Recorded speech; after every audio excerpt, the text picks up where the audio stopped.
Hello, hello. It's another day, another stream in fascist America. Welcome. Welcome to whatever this is, an attempt at providing education, advocacy, and a little common sense in this digital wasteland. My name's Aubri Devashrayee. Today, I'm going to go over a variety of topics. I do want to get a few updates on current events. And I also wanted to have a review about consent, especially as we have had all of these Congress people and people in authority who have all of these allegations of sexual assault against them. We did find out that Representative Swalwell and Gonzalez resigned from Congress. Yes, more of this. Let the abusers all be locked away. I mean, I don't believe in prisons, but they need to have consequences for their actions. And especially when there are people who are in these offices of power who are abusing these levers of power that they have at their disposal, we need to confront them and actually hold them accountable because, as we all know, these systems of oppression insulate the powerful and the moneyed capitalists. So I'm going to be tying this all into these larger societal structures, what we give consent to or don't. Spoiler, many things, most things, we don't actually consent to, which is depressing, but also realistic. We have to look at the world as it is if we're actually wanting to change it. And one of the ways that we can do this is through anarchy frameworks. I want to talk about the diversity of thought within anarchical frameworks because there are a lot of different takes, as you can imagine, within any sort of group that is supporting a particular kind of ideology. There are a lot of different methods and disagreements on tactics, but I want to go over that and then get into a little bit about Zoe Baker. I have this book, Means and Ends, that she wrote that I will be starting soon. I wanted to read the introduction to that because I think it has some really good points there.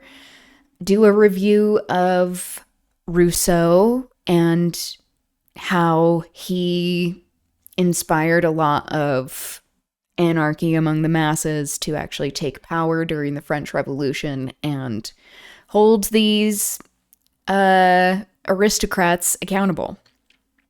And for the most part of today, I want to talk about Black Bloc, what it is, what different methods are within Black Bloc, these different tactics that can be employed. This is a concept that I have known about, but like for some reason never paired the name with it. So it's something that I have connected more recently as a leftist. I'm like, should I admit that? But, you know, this is all about education, and my learning journey hopefully can help other people who are exploring leftist ideas so that we actually have more terminology and education to be pulling from. So I want to go over some of the history there, and then we'll finish off with the Scarlet Pimpernel. We're to Sir Percy actually speaking, and that's my favorite part because I get to speak like a foppish fool. I don't know why I'm having such a hard time with words today.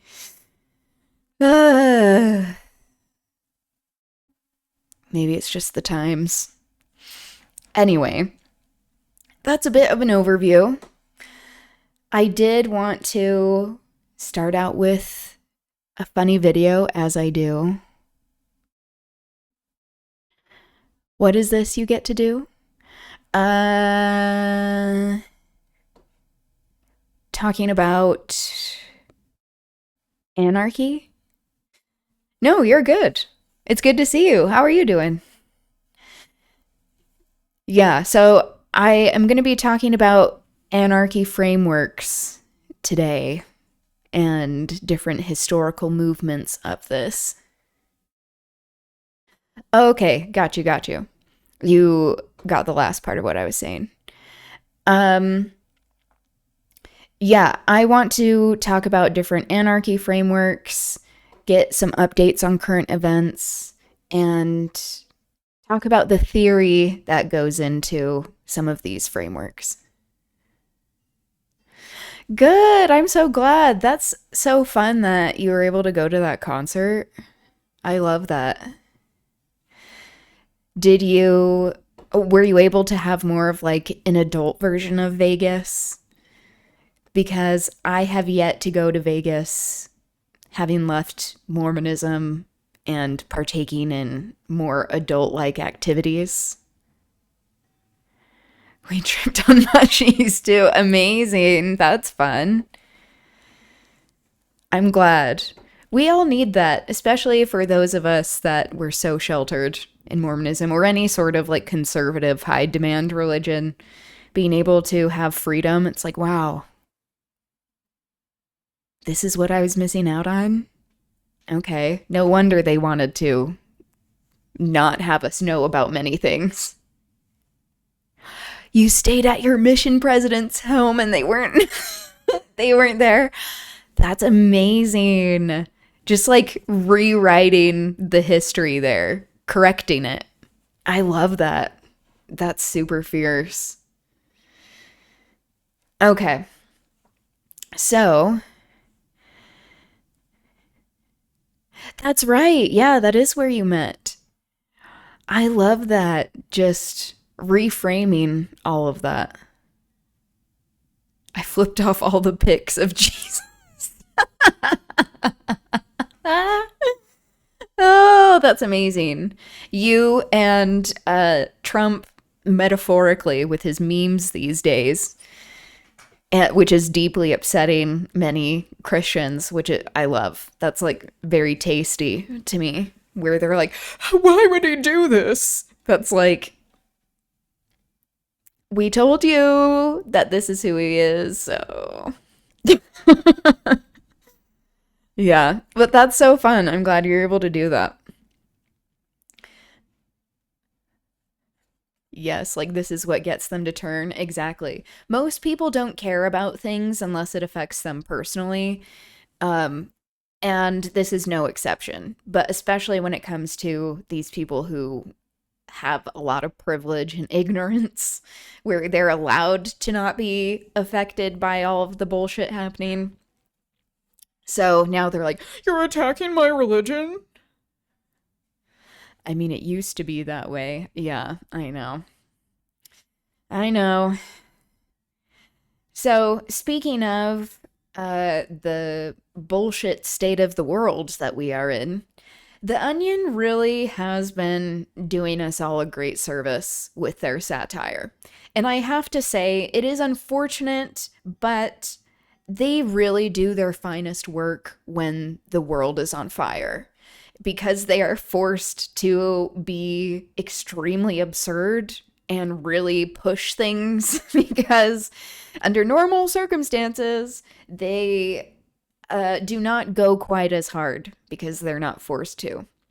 So there are a couple of videos that I want to show that I have seen of The Onion recently that are highly amusing to me. And one is about gas prices. Another, well, we'll just get to it. Okay, here we go. Rising gas prices expected to hit record highs this week, which may already be forcing consumers nationwide to drink less gas. $4.50 a gallon? I mean, come on, I can't afford to drink that. It's ridiculous. I mean, I'm thirsty, but It's ridiculous. With the national average price up by nearly 50 cents per gallon, gas drinkers across the country are looking to cut back on their gasoline ingestion. Many, however, say that despite the high prices, they simply have no other choice. I mean, what am I going to do? If I could drink electricity, I would. And with high demand for chuggable petroleum only... And electricity is going up. Thanks to all of these fucking dumbass, deplorable AI centers that are, from what I have seen in West Virginia, making some of these utility bills be higher than people's mortgages. That is how much energy these shits are taking up. And it's like, shouldn't the billionaires, the Epstein class that are funding these things, shouldn't they be the ones to have the burden of these bills? But what do I know? Growing during the hot summer months, relief at the pump may be nowhere in sight. Coming up next, bugs. Could they be the disgusting protein source of the future? You're watching the Onion News Network, the only cable news network that watches back. The only cable news network that watches back. That is so ominous. Okay.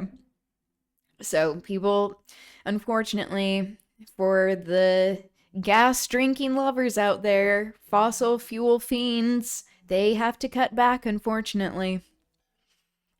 Which is, again, another point where a lot of these conservative MAGA people are like, what, gas prices? Not all of them, by the way, because some are like, it's a patriotic duty to be paying more in gas. A lot of these are boomers, but especially with an impending draft coming up, there are more young people that are upset about this war and what's happening. But there is this recent update as well where young men from the age of 18 to 26, they're automatically going to be registered for the draft in the fall. So let's see how all of these young men who voted for Trump, what they think about that. Pedotopia. I know. As I'm just like going on about this other stuff. Yeah, this is a wild headline. U.S. reaches trade deal with Pedotopia.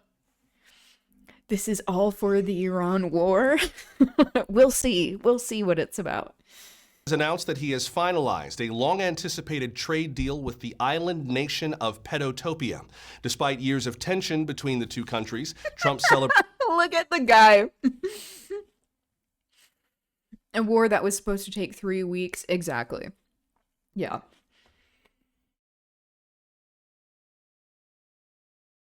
I'll finish chewing what I was just eating. I'm trying to be better about that. Like, all the manners I learned as a kid, I feel like I unlearned as an adult. Maybe not all, but many of them. This guy that they chose to be the token pedophile is so funny to me, with his mustache and everything. Yeah, but the Iran war is all... It's such bullshit. Because it's not a war, technically, because then that means they had to get approval from Congress, but what else would this be? And now we have a blockade upon a blockade, which is supremely idiotic. So, we really are living in such a dumbass state of the world. But at least we get some Onion satire like this. Chomp it up on the mic. For the people who don't like chewing sounds, I can't. I need to be better about it. But I appreciate your support. The, quote, special relationship on Truth Social today. The trade framework, officially known as the U.S. Pedo Agreement on Critical Minerals and Transnational Lolitas, grants American predators the right to import up to 1.2 million cubic yards of prepubescents annually. Ethics watchdogs are sounding the alarm, however, warning that the U.S. Pedo Agreement would give child sex offenders with ties to Trump family businesses preferential access to the vast reserves of children arriving on shipping containers. A recent ProPublica investigation found that I don't know how he can do this with such a straight face. Pedotopia has already approved generous tax credits for several of the president's commercial real estate developments, including a new Trump International Golf Club to be built on the Pedotopian coast. President Trump... Oh Oh my God. Let's look at the comments. You can see I've already liked this. God, how I love free speech. Island nation. Right. They're referring to a lot of U.S. allies, specifically Israel. There are many laws that protect U.S. Immigrants who are moving to Israel and people who specifically are child abusers, sexual abusers. So I think that's what that's referring to. And also, like, the US is pedotopia, apparently. How the fuck do you quantify pubescence? I know. Yeah. Onion writers, look, we have to write something he physically can't do. He can't actually traffic that many. Can he? Is this why Melania made that weird speech recently? Probably. Grant's American Predators shows Donald Trump and his son. Yep, exactly. Incredible work. Meanwhile, the trade agreement with the Penguins have stalled because of the tariffs. Being part of that, like, island or part of Antarctica that he said he put a tariff on. It's like there are only penguins there. There aren't people there. That's what that's referring to. Anyway. Oh, I didn't see your earlier message. And why would they plan a draft in 6 months if this isn't a war? I know, exactly. It's like, then, and also, why do you need like $1.5 trillion increased to the defense budget when the Pentagon already has this enormously bloated budget that they can't pass any audits, and they still are asking for more money? Why else would they need more money if not to continue to illegally, immorally bomb innocent people? So, yeah, it's a shit show. I did want to get some headlines today. I haven't been as much online in the news ecosystem, so I wanted to hear from the great Amy Goodman on what's happening in the world. And then we'll get some updates like Tucker Carlson calling Trump a slave to Israel, which is true. Welcome to Democracy Now!, democracynow.org, The War and Peace Things Report. are bleak if I'm Amy Goodman. Tucker Carlson is starting to agree with us. We're not agreeing with him. He's agreeing with us. Foreign ministries condemned the U.S. naval blockade of Iranian ports as dangerous and irresponsible, warning against any effort to obstruct Chinese vessels. On Monday, the Chinese Defense Minister, Dong Jun, said in a statement, quote, "We have trade and energy agreements with Iran. We expect others not to interfere in our affairs. The Strait of Hormuz is open to us," he said. His warning came as at least 4 Iran-linked ships crossed the Strait of Hormuz on Tuesday after the Trump administration declared the start of its blockade. Meanwhile, delegates from the U.S. and Iran could soon return to Pakistan for another round of peace talks after negotiations in Islamabad last weekend failed to reach a long-term deal to end the U.S.-Israeli assault on Iran. Reuters and the Associated Press report a date has not yet been decided, though negotiations could resume as early as the end of this week. Yeah, because dumbass J.D. Vance and some other idiots were sent to do this. Excuse me. Whereas in the past, there were people who were experts on, like, nuclear warfare, and they were the ones to arrange this deal, like in the Obama administration. Arguably one of the most successful things about his administration that it just was torn up by this administration, so... comes as the New York Times reports U.S. and Iran have traded proposals for a suspension of Iranian nuclear activities, with Iran proposing a 5-year suspension after the U.S. sought a 20-year moratorium. We'll have more on negotiations between the U.S. and Iran after headlines. We'll be bringing you a Democracy Now! exclusive. We'll speak to two former negotiators, an American and an Iranian. Hezbollah leader Naim Qassem has rejected U.S. brokered talks between the Lebanese government and Israel, calling the attempt at diplomacy futile. Lebanese and Israeli ambassadors are gathering in Washington.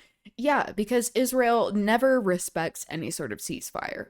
The U.S. doesn't a lot of the time, but what has been happening in Lebanon, clearly what has been happening in Palestine with all of this aggression, like Israel seems to be in the driver's seat.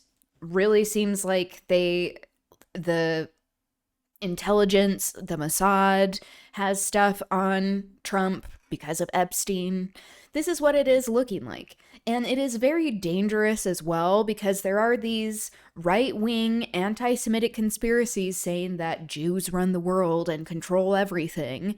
And it's very dangerous at this time when anti-Semitism is very much rising because of Israel's genocidal actions and impunity with violence. And so now this is being conflated, the Israeli government and policies with Jewish people. And this is what people have been warning about for a very long time, that there has to be a separation between the Israeli government and policies and condemning Zionism and having that be different from Judaism in general. But because the Israeli government conflates Judaism and Zionism, it makes it so it's an easy leap for anti-Semites to say, oh, well, then Jews are all doing this. And that's very dangerous. It's dangerous for Jewish people all around the world that Israel does not have any sort of restraint, that the U.S. is not willing to rein Netanyahu in and seems to be doing whatever he wants. So just throwing that out there. D.C. today for a meeting hosted by Secretary of State Marco Rubio, the first direct high-level engagement between Israel and Lebanon since 1993. Hezbollah is not a party to the talks. This comes as the death toll from Israel's continuing attacks on Lebanon is approaching 2,100, according to the Lebanese Health Ministry. Of those killed by Israel, at least 88 are medics. The International Committee of the Red Cross says an Israeli strike Monday killed one person and damaged humanitarian vehicles at a Red Cross center in the coastal city of Tyre. Separately, family members and medics gathered at the temporary grave site of paramedic Hassan Badawi, who was killed in an Israeli strike on Sunday. His father says he was targeted by an Israeli drone.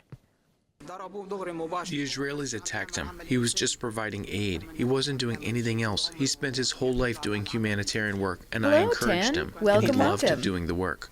Good In to the see you. occupied West Bank, Israeli forces fired tear gas at Palestinian school children who were staging a sit-in protest Monday after settlers blocked access to their school in the village of Al-Khair in the... There is no shame. There really is no shame to the Israeli aggression. And this is all funded with our fucking tax dollars, which is so evil and unconscionable. There is a record number of people now who are not paying taxes because of not wanting to fund all of these wars and genocides. Namaste. Good to see you.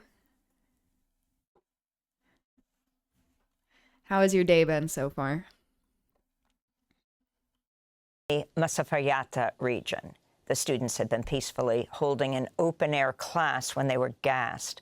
They'd been seeking to return to classrooms for the first time in over 40 days after the U.S.-Israeli war on Iran forced schools across the West Bank to close. In the Gaza Strip, Israeli attacks killed at least 6 Palestinians Monday. True, it's in your the Friday latest today. violations of the U.S.-brokered ceasefire that was supposed to have taken effect last October. What will you be doing for Meanwhile, your weekend? a second for your days whistleblower off? has stepped forward with disturbing details about his time as a contractor with the Gaza Humanitarian Foundation, the former U.S. and Israeli-backed organization whose aid distribution Great day, centers quiet. were Amazing. condemned by Doctors Without Borders as sites of Yeah, I need to be doing that. Deep cleaning. I really do. It gets so hard, though. It's like, oh, I have to keep doing this?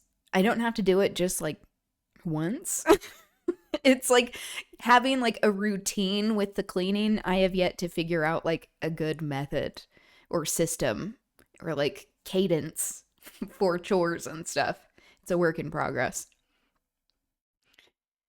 But I'm glad you had a good day so far. And work went fast. That really is a good thing. Not always true. orchestrated killing and dehumanization, unquote.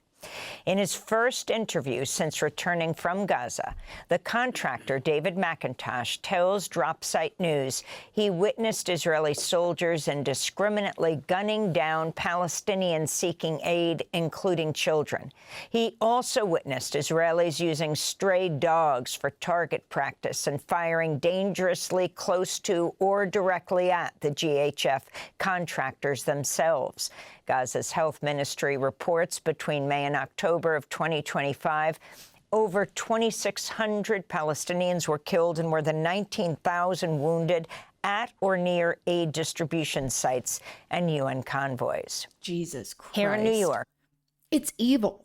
It's evil what they're doing against innocent people who are just trying to live on their land that is theirs and not have it be stolen or have their families be killed and actually want dignity and not to be treated like second-class citizens.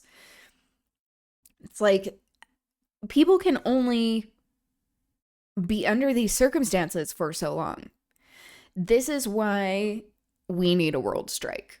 We need a world strike to halt all of this evil violence that the US and Israel are perpetuating continually. This imperialist, fascist aggression has to end. If you are interested in joining a world strike, I have a form in my profile that you can fill out where you can sign a strike card and submit your demands. If we are to halt the world's economy, what can we be asking for? What should we be asking for? Because we need to take advantage if we can do that.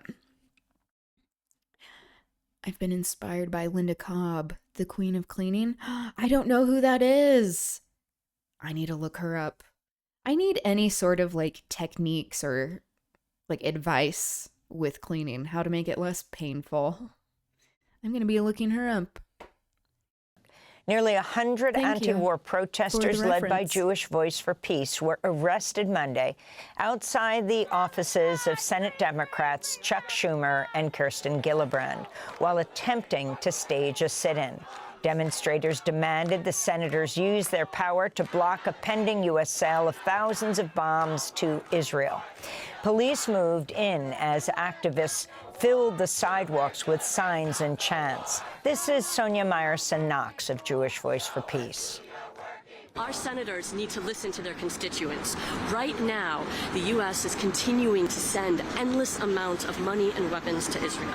As it does that, it is bombing Beirut, it is occupying South Lebanon, it bombs synagogues and universities in Iran, and it is continuing the genocide in Gaza.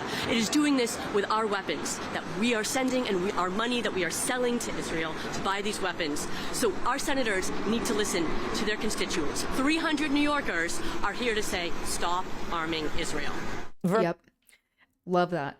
Especially making these representatives feel pressure. They have to be afraid of us.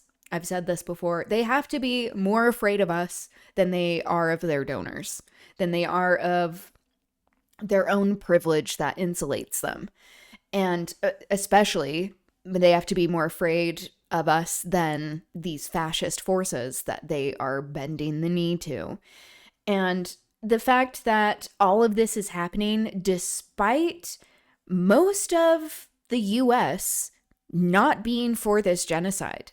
Like, the tide has turned against Israel, where especially young people are very much against this happening. And still, we have representatives doing whatever their donors say, because, like, as we can see, we look up their donors, they get a lot of money from pro-Zionist PACs, super PACs.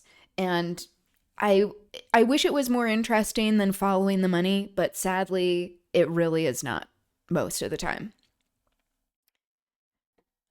So now I treat these monthly grinds as a salute and put on the best scented candles. I love that. Of like turning cleaning into a positive experience. Who would have thought? That makes sense. I love that. I need to do that. Oh yeah, feng shui. Love that too. Vermont Independent Senator Bernie Sanders said Monday he'll force a vote this week on legislation to block the sale of nearly $500 million worth of bombs and bulldozers to the Israeli military. Meanwhile, House Democratic leader Hakeem Jeffries says Democrats will compel a vote on an Iran war powers resolution now that the House is back in session. In India, the government of the northern state of Uttar Pradesh has raised the minimum wage in response to days of protests by tens of thousands of workers in the industrial hub of Noida. On Monday, protesters demanding higher pay torched vehicles, threw stones at police who fired volleys of tear gas shells. The protest came as the U.S.-Israeli war in Iran has dramatically raised the cost of fuel, fertilizer, and other basic commodities worldwide. Mexico Terrero, the chief economist at the UN's Food and Agriculture Organization, warned a lengthy disruption to trade through the Strait of Hormuz could result in a global food catastrophe. The clock is ticking, because everything that relates to agri-food system is linked to the crop calendar. If we don't follow the crop calendar and we don't have the inputs in the time that is needed for planting and so on and so forward, that implies that producers will have to produce with less inputs, and therefore they could have lower yields, and that will affect the next season, the next half of the year, or potentially the next year. Another immigrant has died in ICE custody. Alejandro Cabrera Clemente, a 49-year-old man from Mexico, was being detained at the Wynn Correctional Center in Louisiana. He was reportedly found unresponsive in his cell last week. He's at least the 16th immigrant to die in ICE custody so far this year, and the 47th reported ICE death since Trump returned to office.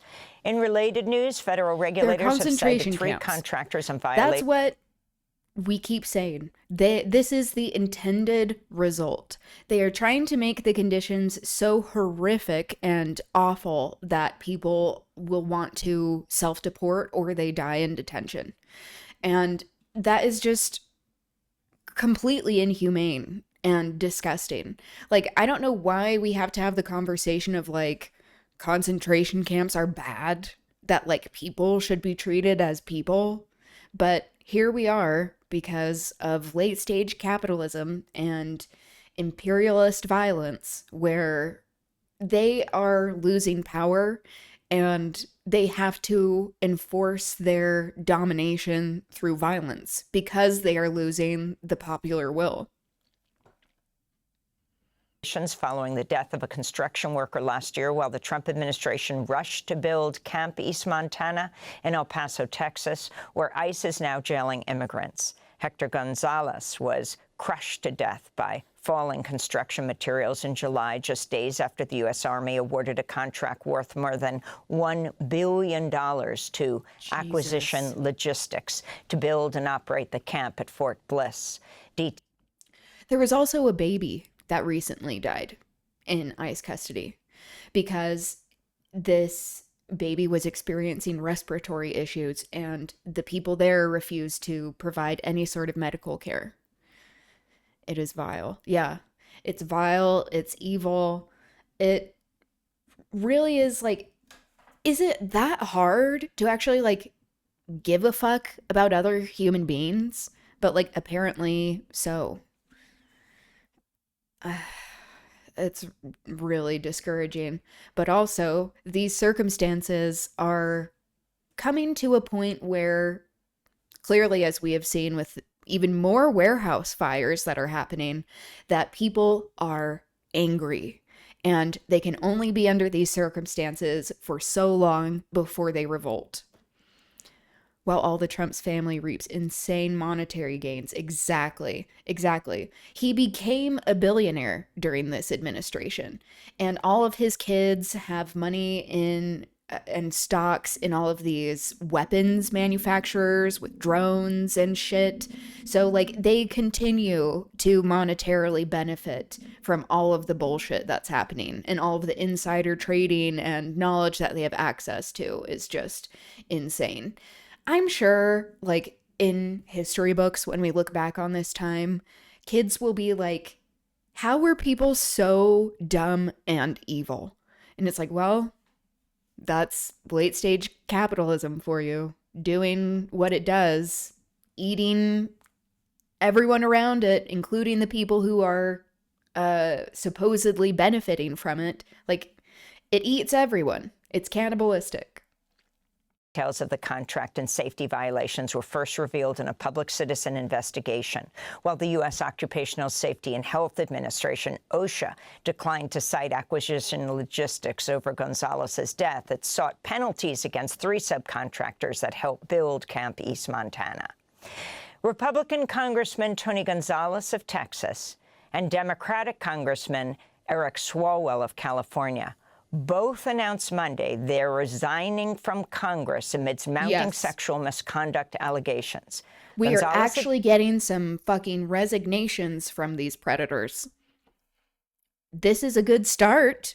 Now we need to kick more of them out, especially in the White House. But I was not expecting them to resign so quickly. That really goes to show how people have been so completely disillusioned by politics and their representatives, with this war, with the complicity with all of Israel's aggression. People are very upset. Admitted to an affair with a former staffer who later took her own life and faces additional accusations of sending explicit messages to a campaign aide. Meanwhile, this is why we're going to have a review on consent today, because these shits need a reminder, not like they're going to listen or whatever, or the people who don't value consent aren't going to like want to educate themselves anyway.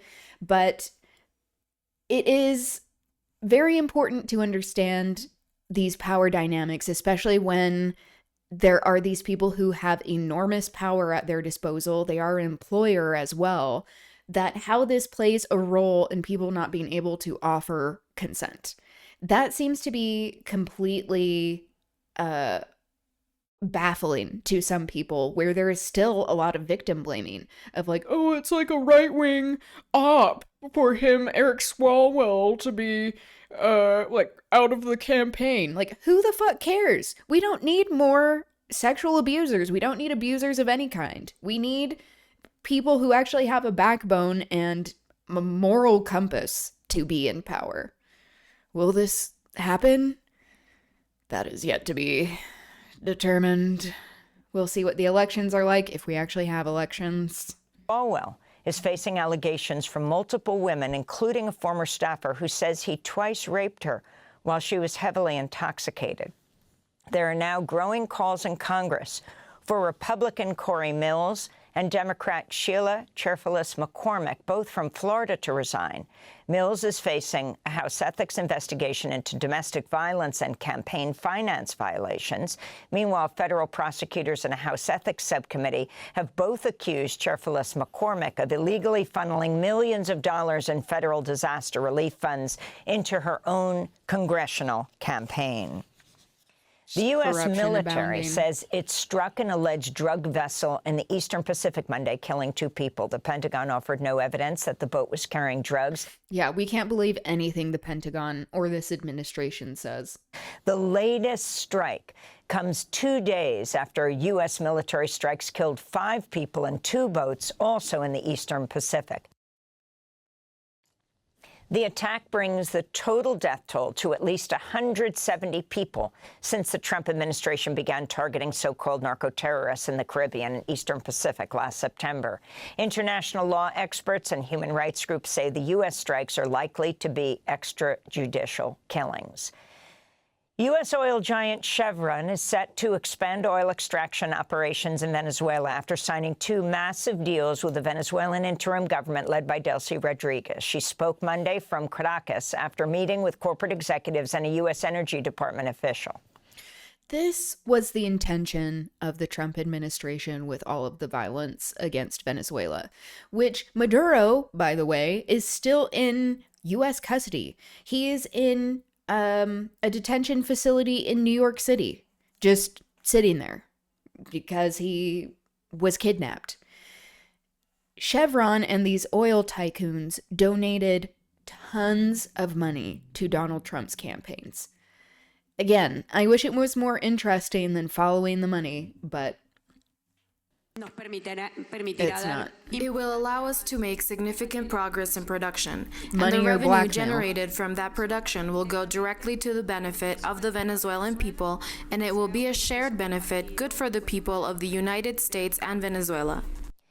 The agreements are expected to boost U.S. crude extraction in Venezuela's vast Orinoco Belt the oil-producing Osho region and treatment, come in yes. the aftermath of a Prison U.S. and military strike on attempt at Caracas and the weakening the spirit. abduction Exactly. of Nicolas Maduro and his wife, Yeah. Celia Flores, in January. It's a great Delcy comparison. Rodriguez's interim government has since opened some of Venezuela's key resources to foreign exploitation.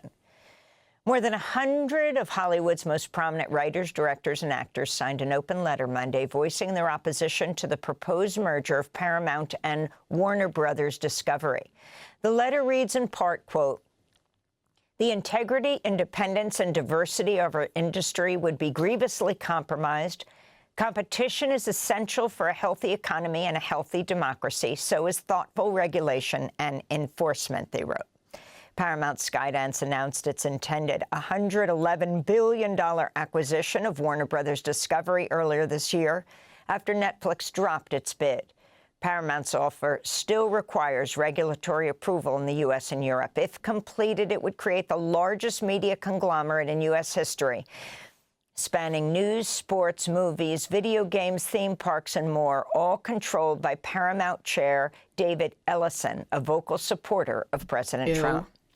And a federal judge dismissed President Trump's $10 billion lawsuit against the Wall Street Journal and its owner, Rupert Murdoch, Monday. Trump's lawsuit targeted the outlets reporting that For those of you who don't know, this is Osho. Rajneesh, born Chandra Mohan Jain, also known as Bhagwan Sri Rajneesh, Acharya Rajneesh, also known as Osho, was an Indian godman, philosopher, mystic, and founder of the Rajneesh movement. He was a controversial new religious movement leader during his life. He rejected institutional religions, insisting that spiritual experience could not be organized into any one system of religious dogma. Yeah, directly going against this Hindu nationalism. As a guru, he advocated meditation and taught a unique form called dynamic meditation. Rejecting traditional ascetic practices, he encouraged his followers to embrace life fully while remaining unattached to worldly desires. Yeah, and he was imprisoned. he had contributed a letter that included a sketch drawing of a naked woman to a birthday album for the late convicted sex offender Jeffrey Epstein's 15th birthday. The letter was later released publicly by Congress, which subpoenaed the records from Epstein's estate. The judge granted President Trump's legal team a chance to refile an amended lawsuit before April 27th. And those are some of the headlines. This is Democracy Now!, democracynow.org, The War and Peace Report. Thanks for watching Democracy Now! On YouTube. Subscribe to the channel and turn on notifications to make sure you never miss a video. And for more of our audience-supported journalism, go to democracynow.org, where you can download our news app, sign up for our newsletter, subscribe to the daily podcast, and so much more. Whoops, I did not mean to click on that.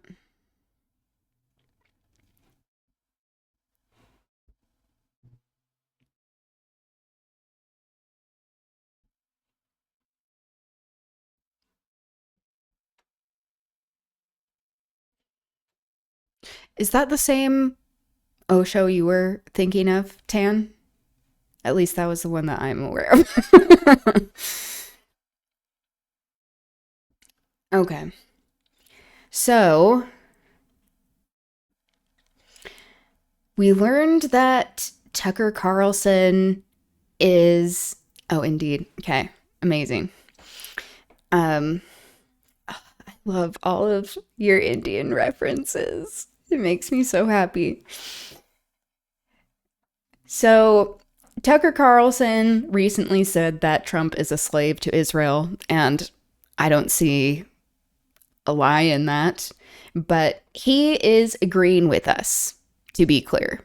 He is just now starting to come out with these stances, not because he has gained some sense of clarity or morality, but rather he's a grifter and he's wanting power. He's probably going to run for president.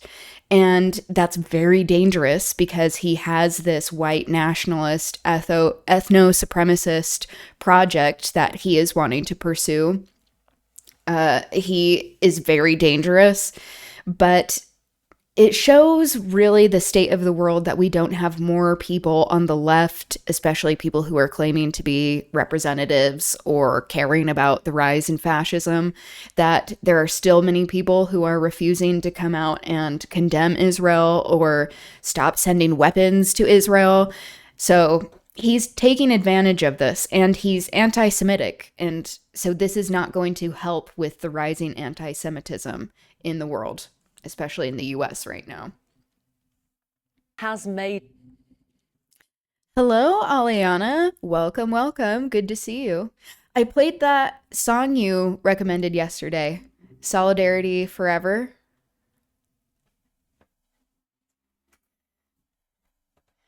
What's this about anarchy frameworks and Black Bloc?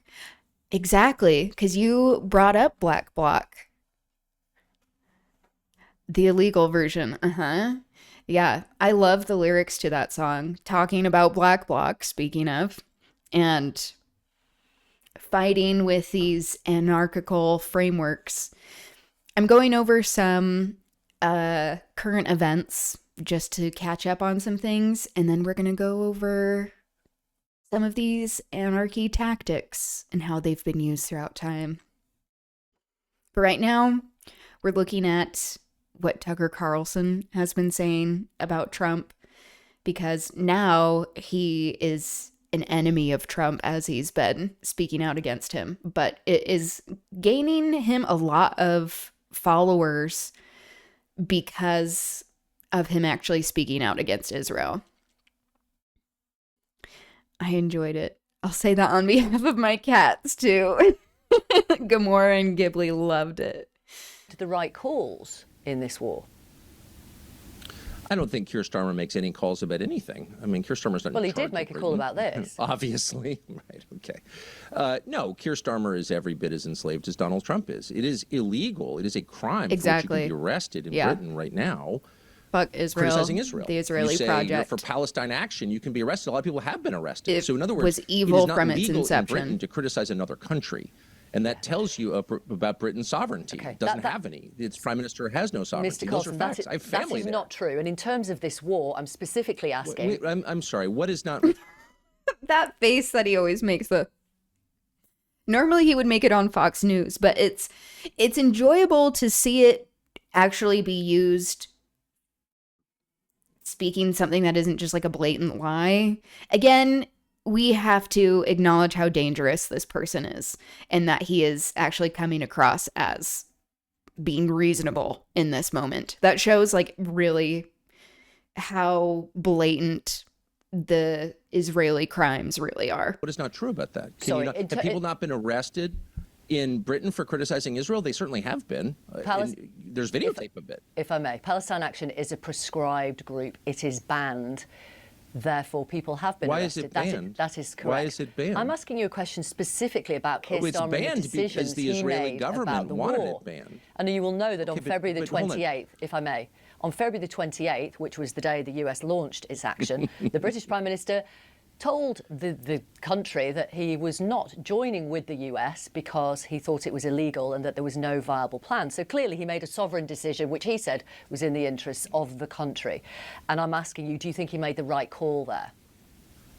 Any government that bans criticism of a foreign government is not sovereign. The British government has banned criticism of Israel, therefore it's not sovereign. It's acting on behalf of another country to the detriment of its own citizens. So let's just be really clear about that. The British government Britain has is not not a sovereign banned country. criticism of the Israeli government. It certainly has by banning Palestine Action, which has Yeah. nothing to do with Britain He's at all, right about or its that. critical interests at all. I often criticize Britain, but I love Britain. As I said, I have family there, and I don't think that Britons understand just how badly You don't have they've to been shafted by apologize. the United States. We love good news. You got a puppy. Cute.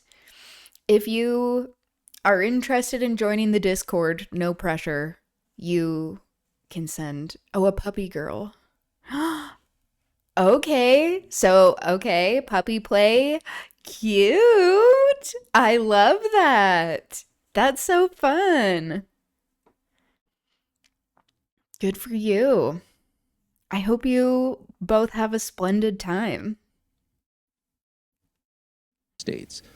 And I am ashamed of that, and I hope that we will do everything we can to rectify it. I know that Keir Starmer understands that. He doesn't seem to care, or he doesn't have, again, the control to do anything about it, which is sad to see. The debasement of the country is sad for me to see. I want to see the system reformed. Once again, What about 2 days him? ago, the president... him, the president before him, the president before him, the president before him. All American presidents since 1963 have done substantially what Israel wanted us to do. And now it's really hurting us. And I've been aware of this for decades, and I haven't said one word about it because it's not worth the fight. But now I see our country, its economy, its understanding of itself, in the process of being destroyed because our leaders, and not just our president, our entire Congress, many of our governors, did the bidding of a foreign power. Right. And so the problem is not simply Trump. The problem is the mechanism of control that allows a country of 9 million to control a country of 350 million. What is that mechanism? I'm not sure I know the answer. But We as- need to as find out Commander-in-Chief, what that is. Well, as you know, as Commander-in-Chief, he could have said no to Benjamin Netanyahu. Barack Obama, other presidents have. Joe Biden, Barack Obama.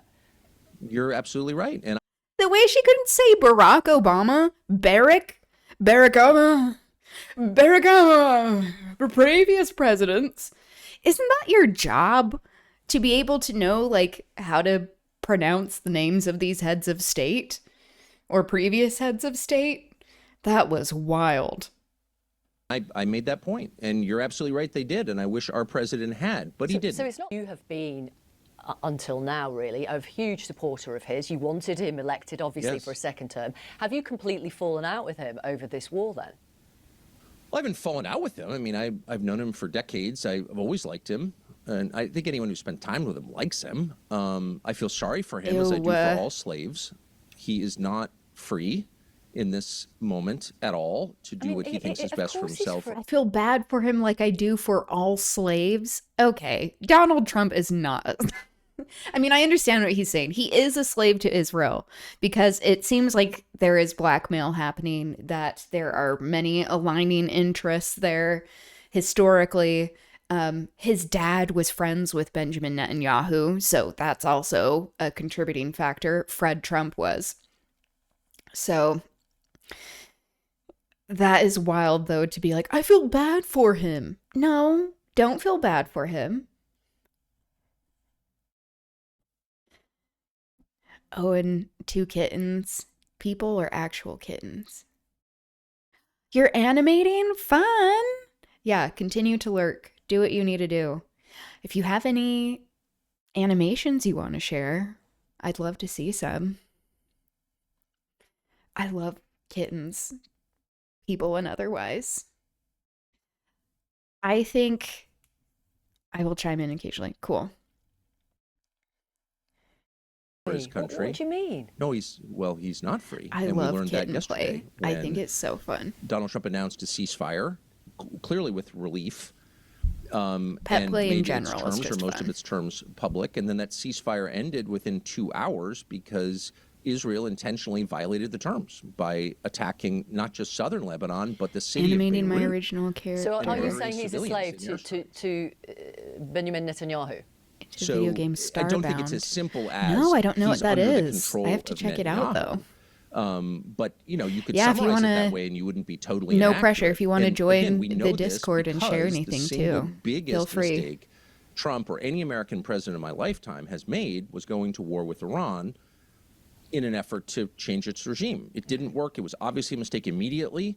Trump understood it was a mistake immediately, and he tried to get out of it this week. Okay. And announced we were getting out of it, and the Israelis prevented us from getting out of it. So that's the clearest possible example. Right. They didn't allow it, and you therefore will they're in know- charge. You will know that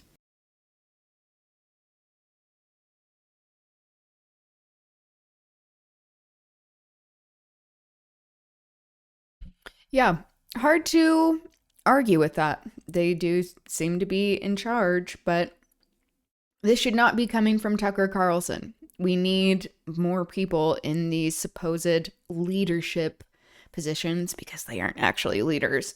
If they were actually leaders, they would be listening to their constituents and actually giving a shit about our well-being. Because that, to me, is what it means to be a leader. Call me crazy. But anyway, so as we have had all of these cases and allegations of sexual assault and abuse of power in general by these people who are in these positions of power, I think it's a good time to review what consent is. So this video is by Stacy Bias Animation and Illustration. This specifically is talking about consent within sexual interpersonal relationships, but consent and this concept of it, as we have just been talking about kink, that it extends to other types of interpersonal dynamics as well as larger societal ones. And sadly, the more we learn about consent, the more we realize that in society, we don't actually consent to most things that we experience, unfortunately, under capitalism, especially imperialist capitalism. Oh, thanks for sending that link, Tan. All right. So, I saw this recommendation. I really like their content. Another NB, another they be, revolutionary thought. The queers, we really understand wordplay. It needs to be left to us. That's my opinion. But they have some really great content. All right. Consent means to give permission to do something. And there are 3 main points to understand. First, consent is ongoing, which means people can change their minds at any point. Second, the absence of a no does not mean yes. You should discuss consent openly. And third, your partner or partners must have the capacity to give consent. But what does capacity to give consent mean? Capacity means the ability to do something. You may have noticed that things like alcohol and drugs can reduce your ability to make reasoned judgments, such as deciding when it's safe to cross the road. The same applies to consent. If the judgment of one or more partners is impaired by the use of alcohol or drugs, then they cannot consent to any sexual activity. In these situations, you should try to make sure that everyone is safe and seek additional help if necessary. You should never engage in sexual activity with someone who cannot consent. This would be sexual violence. Kissy face. Consent can be affected by a power imbalance. So it's important to think about. This is especially pertinent. Coerced consent. When there is a power imbalance, people cannot consent fully. Once you actually have consent, if there is an equal playing field, there aren't these relationships like a boss, like what we have been seeing, or having control over someone in any sort of way. It's like once you're able to actually come to terms with consent, then you can engage in power exchange play. And that's fine and fun.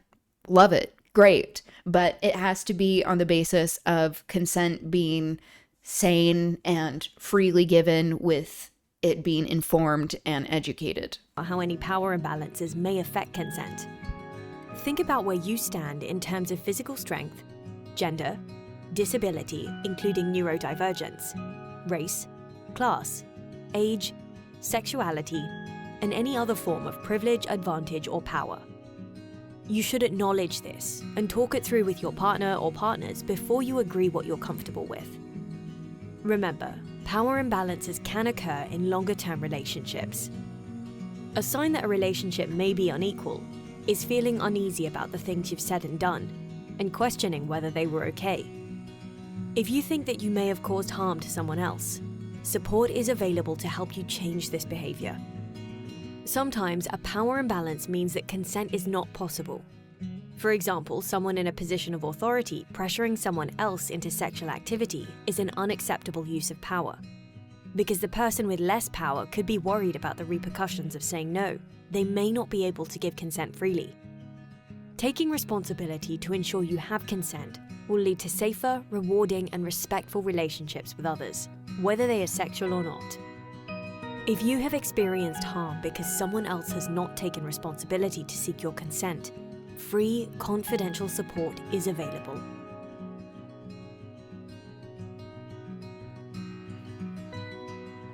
So this is specifically for like college students, obviously. Complaint to the university or report to the police to receive this support. We believe you. We will support you and your choices.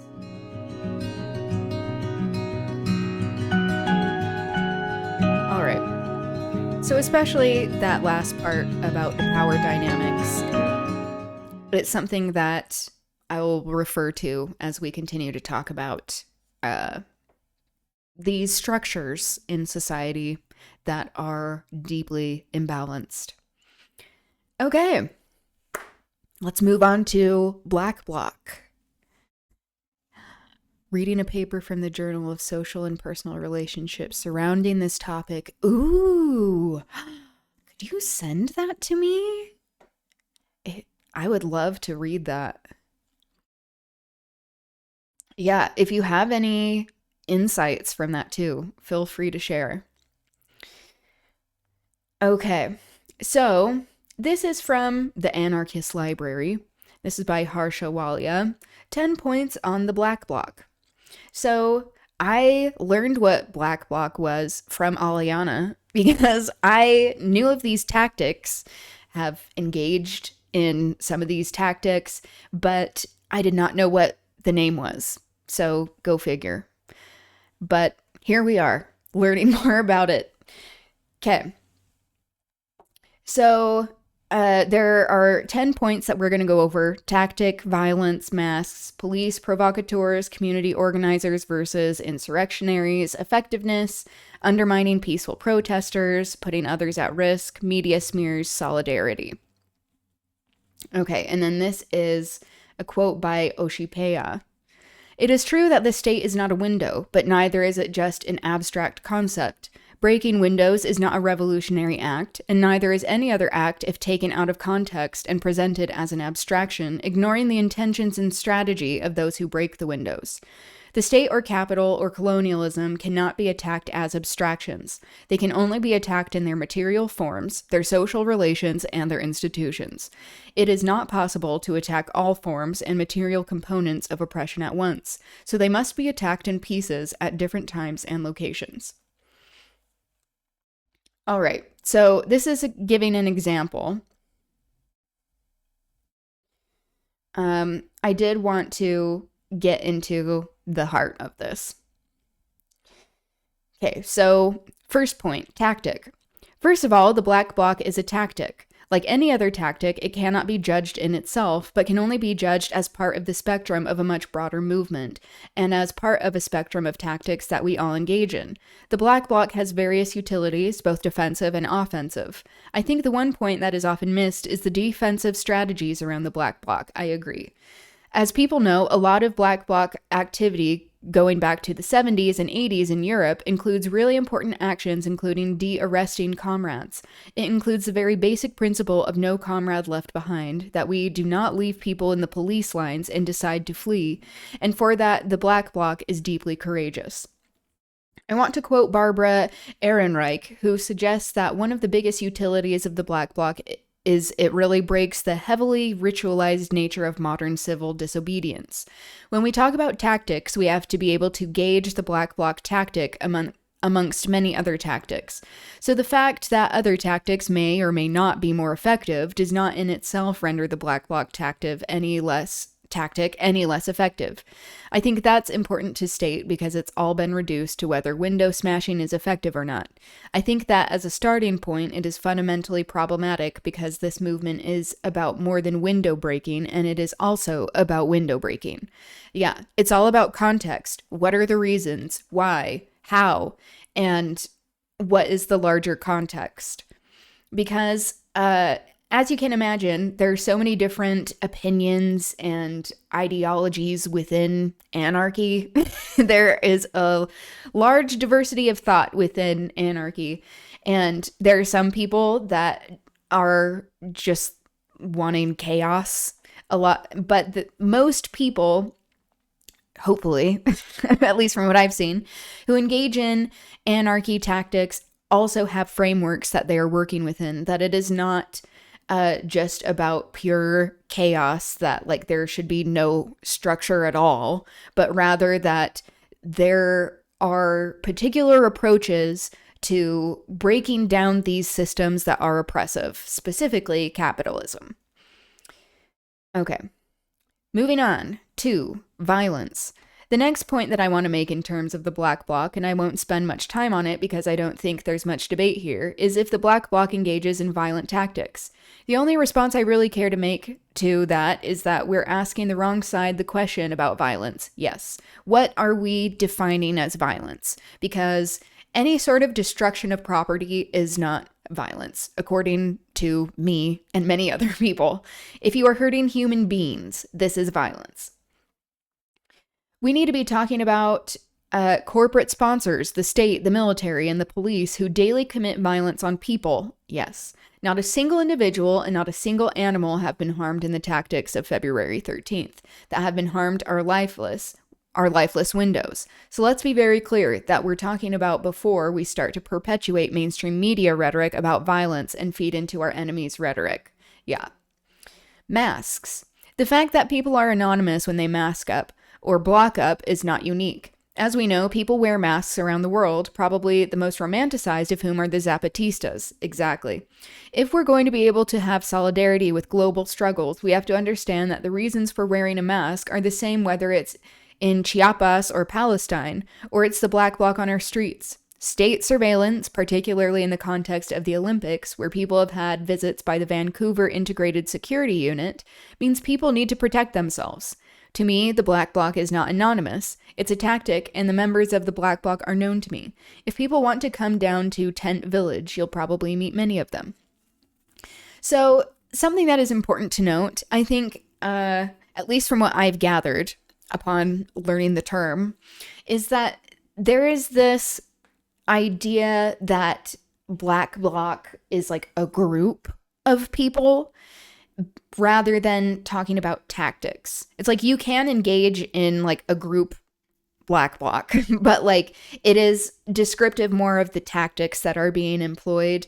This is very similar to this misconception about Antifa, like anti-fascist movements and action, where there isn't just like this one organization called Antifa. Yeah, Black Bloc is tradecraft. Exactly. That's a really great way to put it. 4. Police provocateurs. There is this idea relating to anonymity that the Black Bloc is more susceptible to provocateurs. The entire movement is susceptible to police provocateurs. The actual police provocateurs that were ousted on February 12th were posing as journalists, not the Black Bloc. Another very clear example of this is what happened in Montebello when police provocateurs did present themselves as the Black Bloc. They were first outed by the Black Bloc themselves. Community organizers versus insurrectionaries. There is an unfortunate dichotomy that has been created between so-called community day-to-day organizing and insurrectionary actions. Critics have made false digs about the lack of organizing commitment to movement building by anarchists. Yes, that there is this idea, especially in the mainstream, of anarchy just being pure chaos, wanting to watch the world burn. And that is not what a lot of anarchists think, that there is actually structure to this, and like what they're saying, this consistent effort to build community and movements. I am a self-identified anarchist. The Olympic Tent Village has been thrown around a whole lot in context of this debate. As people know, the Tent Village is happening right now at 52 West Hastings on a Concord Pacific lot that's currently being leased out by the Vancouver Olympic Organizing Committee. Anarchists have put in countless hours, and by countless hours I mean 16-hour days, to contribute to the Tent Village. That includes graveyard shifts to do security, and this might be a surprise to some, but that includes de-escalation of law enforcement, which all of us are completely capable of doing, construction, cooking, and cleanup of the site under the leadership of downtown Eastside residents and elders. As someone who is on this site over 20 hours a day, I can say that sadly, the same cannot be said to be true of those who appear to be strategically utilizing community-based direct actions, like the tent city and debates about movement building. I want to take a moment here to thank everyone who is supporting the downtown Eastside Tent Village. Maybe I should have read this example at the beginning to provide context. I'll do that now. The February 13th heart attack march successfully clogged the arteries of capitalism by having a riotous time through the streets of Vancouver during the convergence against the 2010 Winter Olympic Games. In the immediate aftermath, supposed allies of the social denounced the tactics and attempted to distance themselves from the more radical elements in this movement. In a strict breach of the statement of unity that the Olympic Resistance Network had articulated, social liberals who had little or no part in organizing any of the convergence took it upon themselves to denounce the violence of the protesters, not the violence of the police. Yeah, this is the problem with liberals and centrists. That there is all of this justification for state-sanctioned violence rather than people actually taking action, defending themselves, and doing something about the circumstances that they're experiencing. They also questioned the effectiveness of the Black Bloc tactic. What follows is a transcription of Harsha Walia's, of No One Is Illegal Vancouver, words at a debate between Harsha and Derek O'Keefe on the diversity of tactics. Okay, so this is in a debate that is helpful. It reads more like she's speaking, so that makes sense. Or they're speaking. Okay. Effectiveness. My main point, and I've already talked about this, is that all tactics should be judged from the same starting point. This is, for me, the crux of the argument. It's not that Black Bloc tactics in specific contexts are immune for criticism. If people have criticisms about the 13th, then let's talk about specific criticisms. But all that we have seen is a general denunciation of property destruction, which is capital. As far as I'm concerned, every tactic is open to criticism. That includes if we're going to have mass rallies where politicians are given a free stage to speak despite the daily violence they are responsible for. We can talk about the fact that symbolic rallies once a year are equally ineffective. Yes, because the whole point in resistance is to have these forces, these oppressive forces and structures feel pressure from us. That they have to feel that something is at stake, not just that like we're amusing them out on like the Capitol lawn, you know? If we're going to talk about ineffectiveness, we need to be able to have the same starting point for every single tactic. I'm thankful for this debate, but the next time that there's a symbolic rally appealing to politicians to please give us something, let us talk about its effectiveness too then. Yeah, and this is also to reiterate the point that anytime we are engaging in a protest, we need to have demands, because otherwise we're just like screaming at the sky. I think like there are optics there. Optics can be important, especially when fascists engage in a lot of optics, but we have to demand this from them. Please, daddy government, give us our rights. Exactly. These structures are not going to give us the dignity that all of us deserve, that we have to demand it. We have to take it. That, for an example, with the recent warehouse fire in California, immediately that company raised the minimum wage after that fire happened, where $600 million worth of inventory went up in literal flames. That right after that, because they were worried about their other investments or other people acting in similar ways, that they did something very tangible to improve the conditions of the workers there. That is direct action.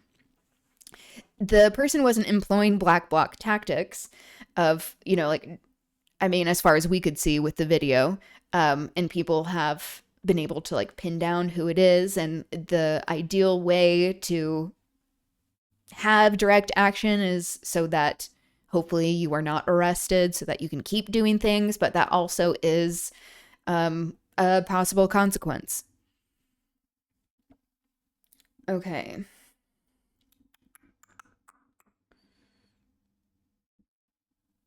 Black bloc is a strategy that is part of a movement, and we can't romanticize or generalize either way. Tactics can be effective, they can be ineffective, but inherently they are neither. Yes, how are things being employed and why? Whether the black bloc tactic of smashing windows is simply symbolic and gains nothing, well, again, a whole lot of our protests are often symbolic, yes. Like any other mass movement, we have to gauge them as part of a long-term campaign. So if we're going to talk about the black bloc tactic, we have to talk about it as part of the anti-Olympic movement. Yes, what purpose is it serving?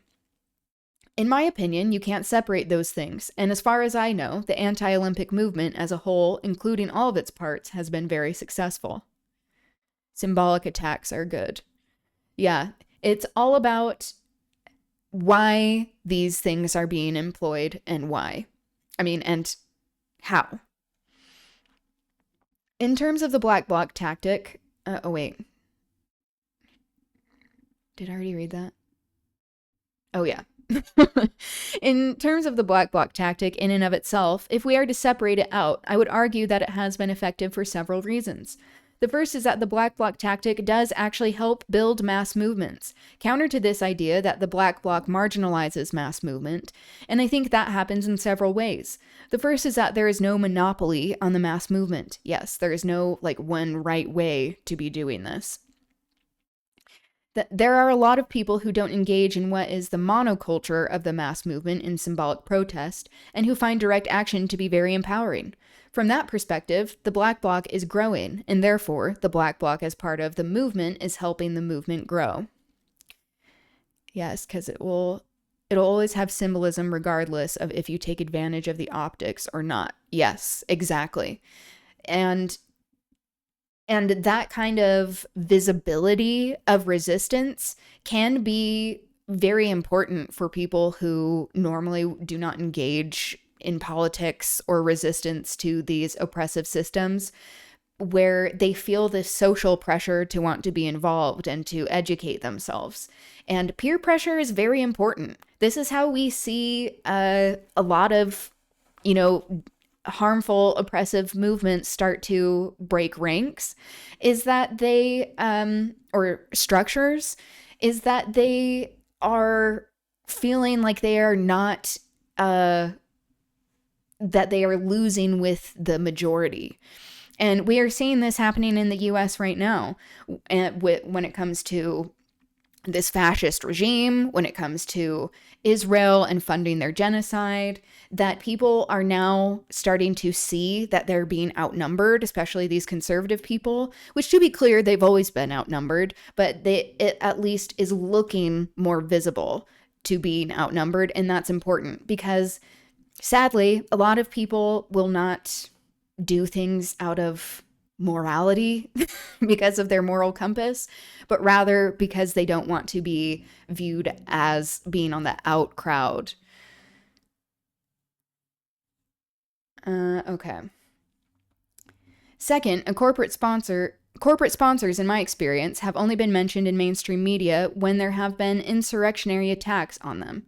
A lot of these have happened in Ottawa, in particular in Montreal. In terms of effectiveness, the only times that I have seen Hudson Bay's company and Royal Bank mentioned and involved in the direct Olympic industry has been when they have taken a hit. I would also argue that black bloc tactics actually help open up space for more mainstream tactics to take place, yes. And that's something that I cannot emphasize enough. Yes, it allows a permission structure for people to feel like they can engage in the ways that they are at that stage in their resistance to actually employ and pursue. Because I know on the left, we, like liberals, it's really tough having to try to educate liberals, or we're pushed into that position a lot of the time. But, there are still some tactics that liberals can take a part of that engage in some of these more symbolic ways to resist that still are important when it comes to the optics. 28 more frames to go, then I'm done with the body segment. Very cool. I love that. Okay. In terms of effectiveness, the only times that I've seen Hudson Bay's company and Royal Bank mentioned and involved in the direct Olympic industry has been when they have taken a hit. I would also argue that black bloc tactics actually help open up space. Oh wait, I already read that. Whoops. I would argue that the success of the Memorial March and the success of the tent city, at least in part, were due to Saturday, February 13th. The reason for that is that law enforcement, because they create a good protester, bad protester divide, and they are the ones who are defining that, which is inherently bad, have been largely absent from the tent city. And part of the reason the tent village has gotten positive mainstream media is the spin that this is a peaceful tent village that should be defended and supported. So I would argue that black bloc tactics absolutely do help build a broader movement, and absolutely do help build a space for various other tactics to take place, and they don't exist in isolation to them. This concept, I have a video that I'm going to show of having it open to other, that black bloc tactics open up these broader ways for people to resist. Beyond that, I don't think building a mass movement is always the gauge of the success of a tactic. Yeah, it's like, what are you trying to do and why? Because if it's a direct action where you need people around you who you know are not going to snitch, and you can engage in this direct action in a very specific way, great. That's not always about okay, we're trying to get as many members as possible. If that was the case, Indigenous blockades would not be happening because we'd have to wait for every single Canadian to denounce Canadian nationalism. Direct action happens because there is a need for it. Direct action happens because people are fighting back, and we're not waiting for millions of people to stand beside us for the revolution to happen. It's good to draw members from impolite society. True. Yeah. People who are already hurting under these structures. And who we're defining as impolite, because it's, I like that word, because any sort of resistance is viewed as insolence by the people who are in power of oh, that's inappropriate. And it's okay, you created these circumstances. 7, undermining peaceful protesters. One of the points people have made is that sometimes black bloc tactics undermine other tactics. I think this is a fair argument, and I think a separation of tactics is often necessary. What was specific about this convergence is that happened, and the black bloc has been in communication with the organizers of the entire convergence. Take advantage of members of political extremist groups or criminal organizations. They're ready and willing, and it's infinitely easier to teach a violent man how to organize as efficiently as your enemy who love war than it is to teach your 9-to-5 Joe for it. No, that is true. Where there are people who, especially if they have what they say is criminal justice involvement. It's like, okay, well, what are we defining as criminal in this capitalist system that compels people to act in specific ways? When they are treated in this way, then they already are understanding that this system of oppression is against them.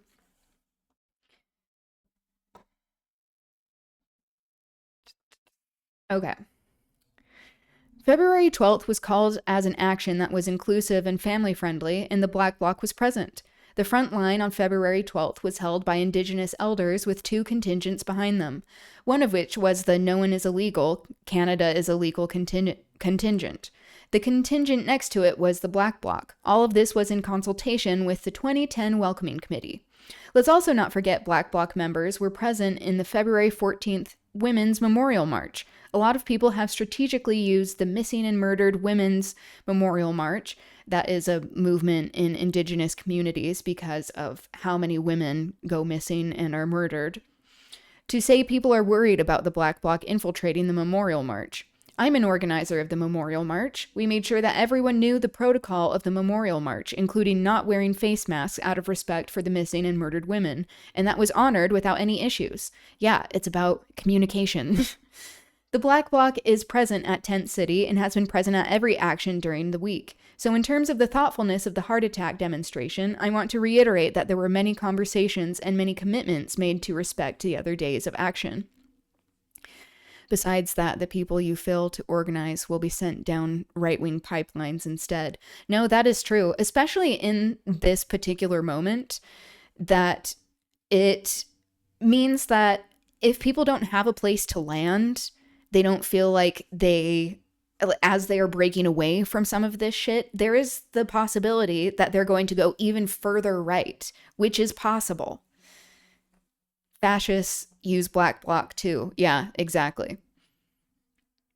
And we see how it's institutionalized with things like ICE, where they are employing these tactics, but they're also using it with the power of the state. Okay. 8, putting others at risk. February 13th was explicitly called as a diversity of tactics. As someone who marched on the 13th, unmasked, I did not feel endangered. I can't speak for everyone else, but I can speak for myself. I was happy to be there, and I was happy to see the Black Bloc doing their thing. I think this is actually the exact transcript for some of the videos I was going to show. I should have known that from the beginning, but it may be worth to hear her say this in her own words as well. For those who did not know what to expect, there were various spokes councils, some of which were publicly announced for anyone who was interested in getting information beforehand. Within the demonstration, there was an escalation of zones from green to red, and at no point did I see the Black Bloc trying to hide under the cover of other zones. And I think that's important to reiterate, because the people who were actually arrested on February 13th from the green and orange zone have not denounced the Black Bloc, so why are other people doing it? There's also this idea that the Black Bloc reinforces and legitimizes the police state. Well, if that argument is going to be used, then we may as well never be on the streets. Yes, exactly. That idea is counterinsurgent. That idea is meant to keep people from acting. Sorry, housemate was talking to me back. No, you're good. No worries. We cannot hold our allies accountable for the increased police brutality and the increased visits from the Vancouver Integrated Security Unit. Media smears. This should be really obvious, that the media and law enforcement cannot dictate the terms of our debates. Yes. Anytime we are engaging with these fascists, with this institutional violence, this state-sanctioned violence, we're losing. And this is why, responding to whatever they are doing is not helpful, why we have to be very careful of choosing our battles and where we are resisting, making it so that we have the most effectiveness as possible, because they have more power. There is this idea that because we have been denounced in the media, we have lost our credibility. As far as I'm concerned, the media was never on our side. Yep. especially as we are seeing how so many of them are bought up by billionaires who are also funding this state-sanctioned violence with their own government contracts, with their own interests in the industrial war complex, how they arm a lot of the police state. The media is not the gauge of the success of our protests, and the corporate media and the police should not be let off the hook by letting us replicating their smears and their denunciations. Instead, we should be very clear about not denouncing our comrades as violent. The fact that the media is not picking up on why there is property destruction against the Hudson Bay's company is not the fault of the Black Bloc. The media has not picked up for 7 years on why people are protesting the Olympics. Yes. 10. Solidarity. Solidarity does not equal censorship. Yes. As far as I'm concerned, I don't think that anyone who engaged in Black Bloc tactics or supports them is asking for our allies to censor themselves. What I am asking for is for people to not have Facebook comments like, silly Black Bloc and fuck diversity of tactics. We can emphasize communication between our allies. Let's not denounce people publicly. Let's not denounce people in vague generalizations. Let's have a commitment to dialogue. Let's have a commitment to doing that in person.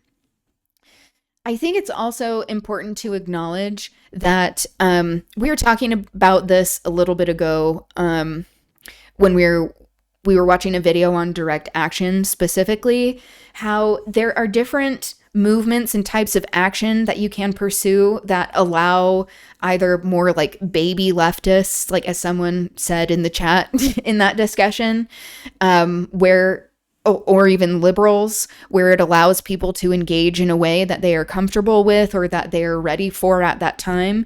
And then there are other kinds of action, like a lot of the time with like Black Bloc action, that you don't want to invite some of these people to because you don't know if you can count on them. And that there is this ideological difference when it comes to what kind of harm the state is implementing and how to resist this harm. So I think it's important to not write everyone off, especially as leftists. We give liberals a hard time, and that's for a reason.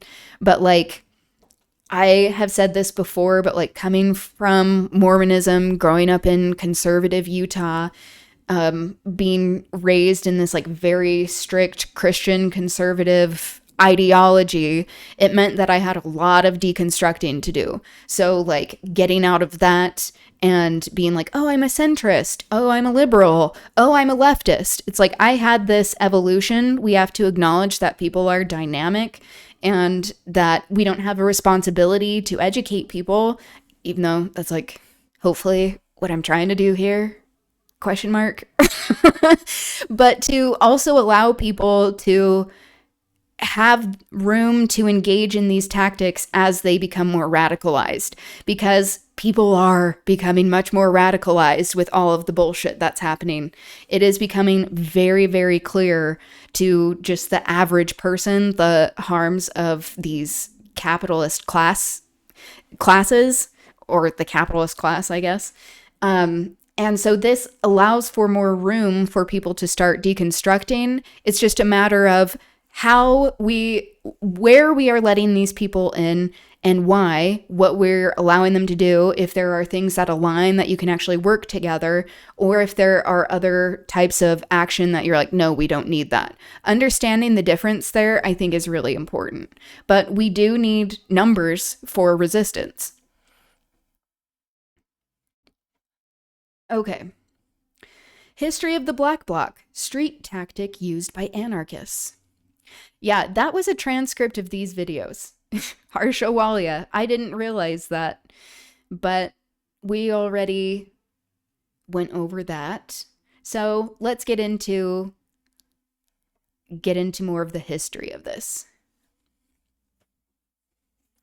You can work with just about anybody. The group I'm in has communists and conservatives. Yes, exactly. It depends on what you're doing. Because, like, if people are anti-establishment, they aren't happy with the status quo. Like, more people have that sentiment than I think we want to acknowledge.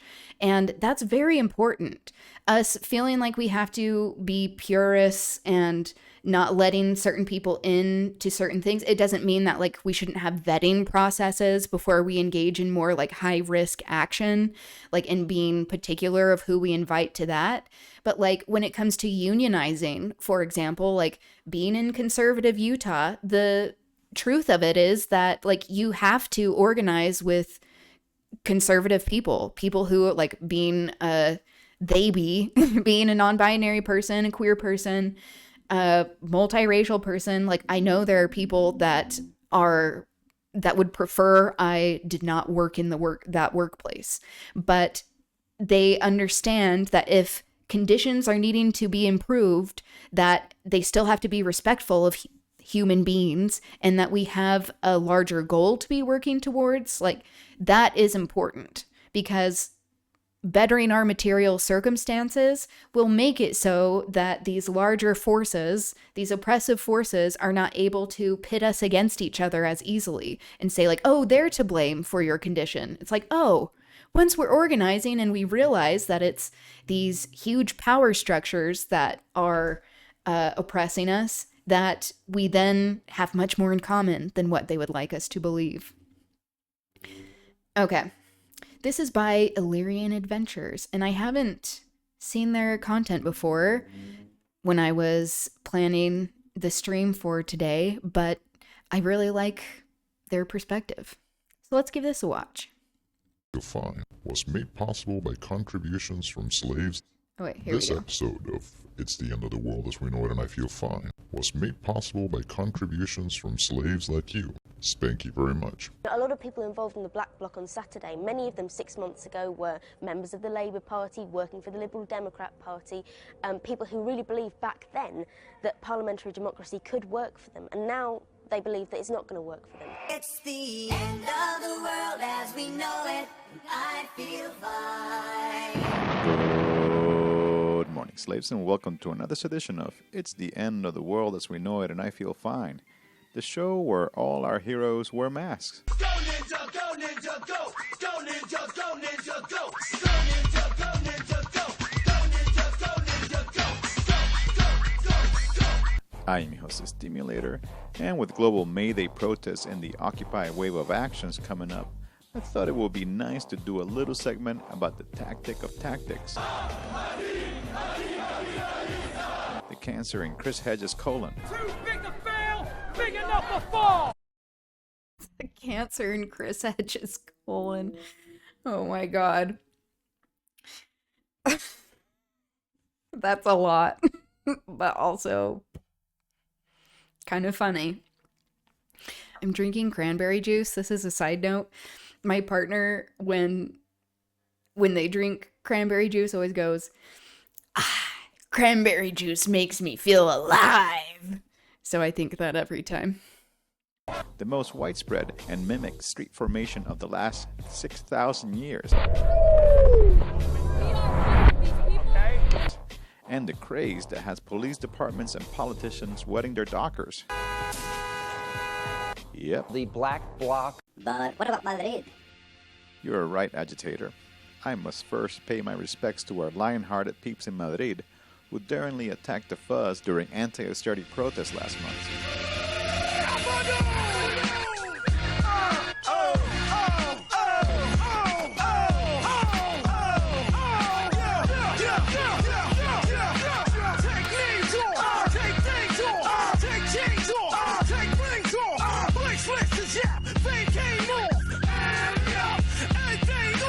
The underpinnings of this movement are confrontational and radical. Many people out there think that the Black Bloc is a gang or crew that one can join. The radical group called the Black Bloc anarchists openly brag about using terrorist-type tactics. There are no Black Bloc anarchists, you thick-nosed shit rocket. The Black Bloc is simply a fucking tactic. Black Bloc is not a group or... This is where it's explaining the difference. Where Sean, whatever his name is, the Fox News shithead, where he's like, the Black Bloc is a terrorist group. Well, that's like, Black Bloc is the strategy. you dumbass. Social movement? It's simply a tactic used by protesters to protect themselves from police aggression and express a complete rejection of capitalism. Tactics are techniques used for securing objectives and are part of a strategy or plan of action. Like the tactic of blockading a street. The blockade is used with the objective of stopping police or industry traffic into an area that you are trying to hold or protect, and could be part of an overall strategy to protect a forest or autonomous zone, for example. The black bloc tactic can be used for the purpose of securing streets, with the strategic goal of creating autonomous spaces for dissent within the context of intense police repression. It can also be used to attack corporate and state infrastructure, allowing the saboteurs to remain anonymous. This tactic has spread around the world like wildfire, and we have witnessed its prowess in places such as Turkey, Egypt, Brazil, and Colombia. So, to find out more about the history of the Black Bloc, I bring you Francis Dupuy-Derry, a motherfucking anarchist and author of Who's Afraid of the Black Blocs. Hey Francis, how the fuck are you? I don't know. When was the tactic of Black Bloc first deployed? The Black Bloc, the way we know it, appeared the first time in Germany, in West Berlin, at the end of the 70s, beginning of the 80s. The first time the term Black Bloc was coined in Germany was in 1980. And it was in what was called at the time the Autonomen movement mainly of squatters, political squatters, who were involved in a protest against the nuclear industries, the nuclear weapons, and the neo-fascist movement in Germany. So at the time in Germany, they were wearing a leather jacket. That was what was fashionable at the time. So black leather jacket, black motorcycle helmet, and they were merging in Black Bloc to get a mass of anonymous people, because you can't recognize people in a homogeneous mass of people wearing black and mask. And they... Tan just shared some art that his sister is doing. Oh my god. So beautiful. Love and the detailing. Amazing. For Culture Corner, the more like submissions we get for art, I'm going to compile the submissions to show everyone, to show off all of the amazing work that people are doing. I'll save this for Friday. Thank you, Tan. We're using this tactic to confront the police, fight against the police which was coming to expose them from their squats, for instance, or to fight against neo-Nazis in the streets. In the description of your book, Who's Afraid of the Black Blocs, it states that the image of the window-smashing thug hides a complex reality. Can you fucking explain? Too often the Black Bloc is described by politicians, by police officers, by journalists, by scholars even, as something really not interesting from a political point of view. They are described as a bunch of hooligans and as apolitical individuals who just like to riot, like to smash things without any political rationale. The Black Bloc, which... That's Chris Hedges that he was talking about earlier, who has condemned Black Bloc, a journalist. He is pretty progressive on a lot of issues, but acknowledging the more revolutionary aspects of what is necessary to take down fascism, I think is very important. Primarily white, sort of nihilistic, destructive, embracing sort of confusing petty vandalism and this repellent sort of cynicism with revolution.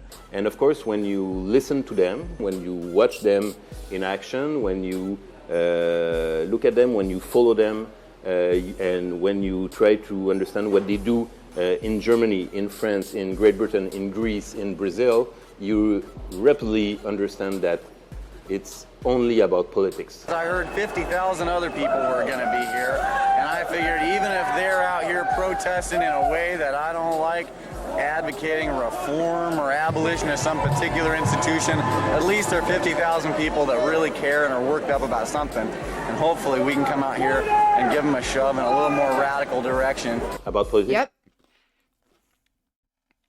Talking about how that provides more space for movement, where people who might not normally be engaged in this kind of organizing for radical direct action, that they are already showing a disposition to be resisting, that has a place. And that sometimes people, when they see this kind of action, it provides the permission structure for them to engage as well. It's about economics, of course, also about power relationship, about domination, and it's a way to express a radical criticism of these systems, the state system, the capitalist system, the bank system, and their targets. What the target is the message. It's what they target that give us the meaning of their action. Thanks, Francis. Stay tuned after the break for an interview with a Montreal street fighter. Sortir du silence comme d'un abcès, trouver l'écho, laisser la folie exploser, ignorer la bas, aller droit à l'opposé, compter parler le fracas, alerte rouge, parce que le bleu me rend malade, un rouge profond et dense à la mesure de la primade, alerte rouge, parce que le rose est bien trop fade, mais rouge comme la couleur des théâtres et barricades. Car s'ils savaient ce que je pense de leur mode d'emploi, leur façon de nous la faire à l'envers et à l'endroit, leur face à mon début, c'est bien normal qu'on reste en froid. Je crache mes brûlots de prolo puis disparaît après l'envoi.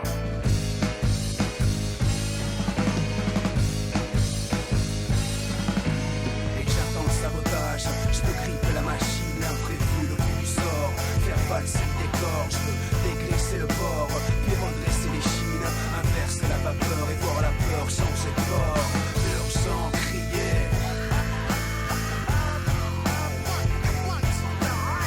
Urgent crier.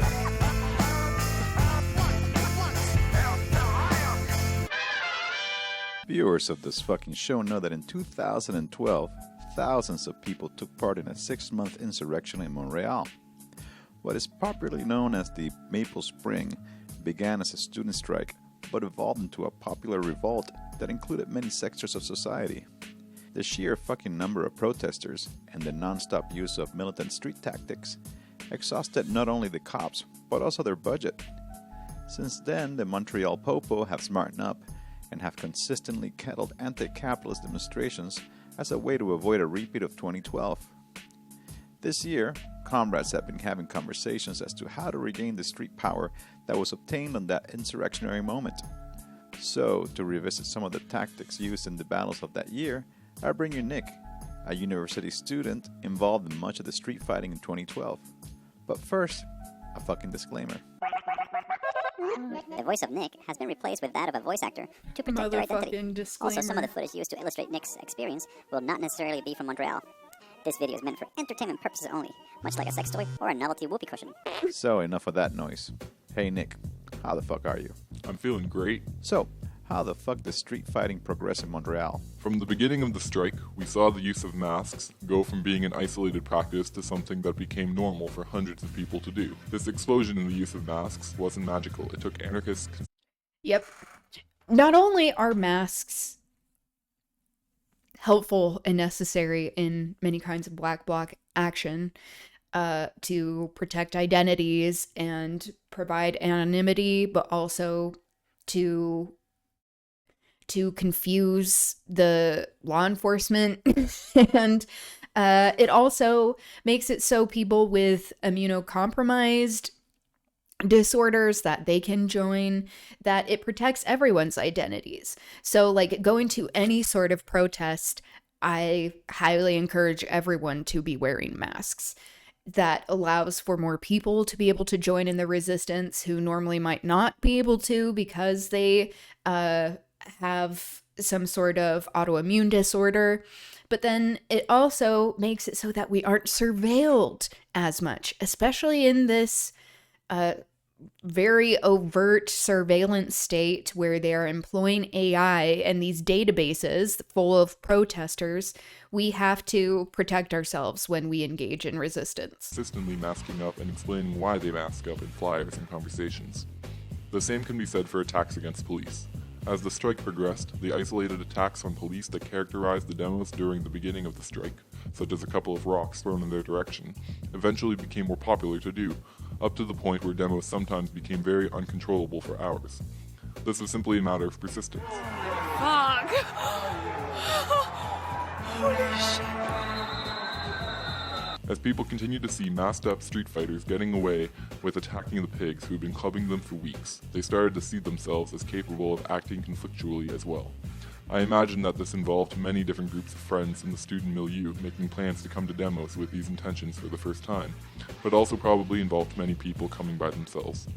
The tension that could be felt against the police during the strike initially mostly only manifested itself in chants, but over time this transformed into the more empowering practice of attacking police directly, and as more and more people took this up, it snowballed into being normalized. And what are some of the tactical lessons learned from that period? When we look at the confrontation with police that we've seen here, it can basically be broken down into two things. Confrontation that frees up space from the police, and confrontation that doesn't have the force to make police retreat, but is still valuable, obviously. From what I've seen, the factors that make projectile attacks, for instance, capable of winning this space are coordination and widespread participation, with an offensive mentality that doesn't wait for police to attack us first. This is how fear changes camps, avoiding the cycle of police inevitably attacking the demo and dispersing. Yes.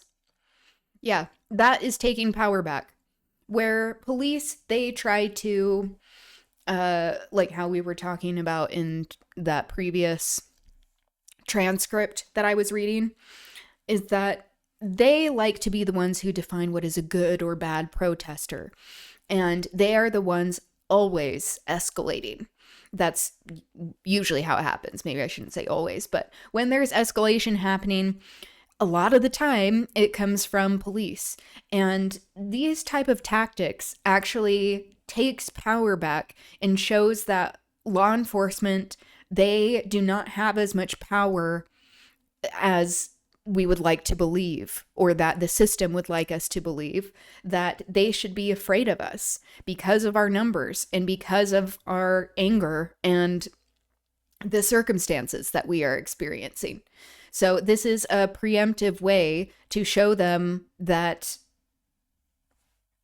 there is resistance that means business. And as everyone runs from police charges. In Montreal, the courage to confront police is already held by many people, but often the level of self-organization is not quite developed enough to make these confrontations long-lasting. Something that some anarchists quickly realized was that if we want to hold the streets after things start to get wild, projectiles must be collected as soon as possible. During the demos with a more militant tone, like March 15th, the night demos, the Book Fair weekend, April 25th, May Day, and others, within the first 10 minutes you would see crews running into alleys or gardens to collect rocks in side bags, or using hammers to ply rocks up from the street, or smashing the larger pieces into throwable sizes on the sidewalk. People who had collected rocks would then distribute them amongst the masked portion of the demo. Something that also started to happen more often was people counting down before throwing, so that instead of just one or two rocks actually connecting with police, there were volleys that could make police retreat. Another tactic to accompany rock throwing that has been used pretty extensively is throwing paint bombs, but these often have a limited effect unless aimed well enough to hit a visor. I've seen this happen only once. Fire extinguishers filled with paint, on the other hand, as seen in Oakland during the general strike, are the perfect weapon against police. With one swoosh, you can blind an entire riot cop line and take them out for as long as it takes them to clear their visors. The same goes for police vehicle front windshields. Fireworks are also often shot at police lines, but the few times boat flares have been used, they have been far more effective than fireworks. It's also really important for undercovers and corporate media to be fought out of the demo as soon as things start to get rowdy, to make it safer to eventually disperse and demask. And finally, wearing black socks over shoes and ditching them with everything else can save you a lot of trouble. So can wearing cotton gloves. Yep, that's about it. Thanks, Nick. And that was it for this Wearing edition of cotton It's the End. socks so that they can't identify shoes or like footprints, shoe prints. Of the world as we know it, and I feel fine. As always, this here labor of love and rage is brought to you by slaves who share their fiat currency so that we can keep the lights on. So muchas motherfucking gracias to Jason, Samantha, Katie, Kaylin, Fiona, Regina, Danielle, Patrick, Miguel, Gavin, Adrian, Tim, Angela, Thomas, Preston's Productions, Rosemary, Tom, Alexander, Gregory, One Brain, Jimmy, Dylan, Christian, Kyle, Valentin, Francois, Alyssa, Jennifer, Liam, Richard, Justin, James, Robin, Chris, Erin, Micah, Stephen, Sean, Serena, Patrick, Limilum, FG, Bruce, and Stephen Pozole. also want to give a warm welcome to the newest members of the Ta Conspiracy, Ashley, Amelia, and Justine. Bienvenidas. For links to information about militant street tactics, just visit my fucking website, stimulator.tv. And to quote from Sun Tzu's The Art of War, the ultimate skill is to take up a position where you are formless. If you are formless, the most penetrating spies will not be able to discern you, or the wisest counsels will not be able to do calculations against you. See you in the streets. That was The Art of War by Sun Tzu. That was one of the books as an option for literature story time. But I have decided that after we read the Scarlet Pimpernel, we will read the Communist Manifesto. And then there were a couple of people that suggested or requested Agnes Grey, which is the book by Anne Bronte, who was the youngest Bronte sister.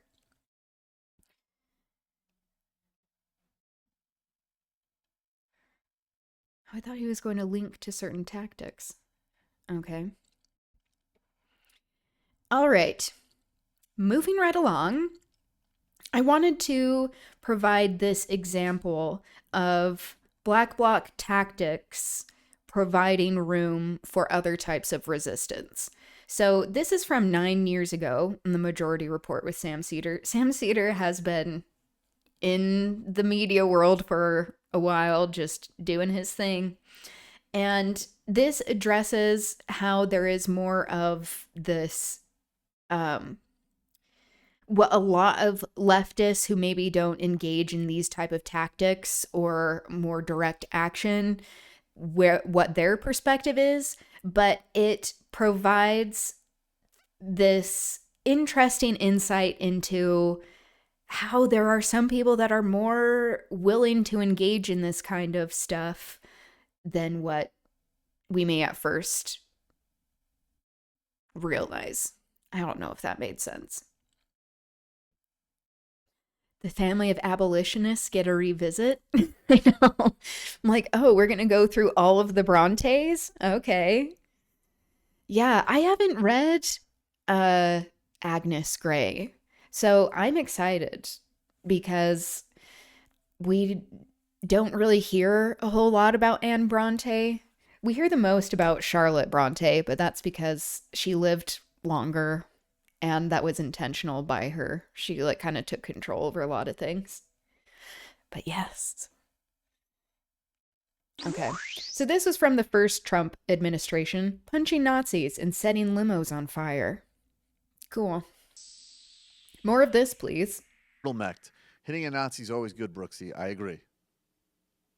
Sorry, I ain't backing out on this one. Punching a Nazi is always good. Yeah. I mean, there's a reason why we play. Speaking of Nazis and resisting them, Sam Altman, the dumbass billionaire who was over OpenAI or whatever it's called, there was someone that threw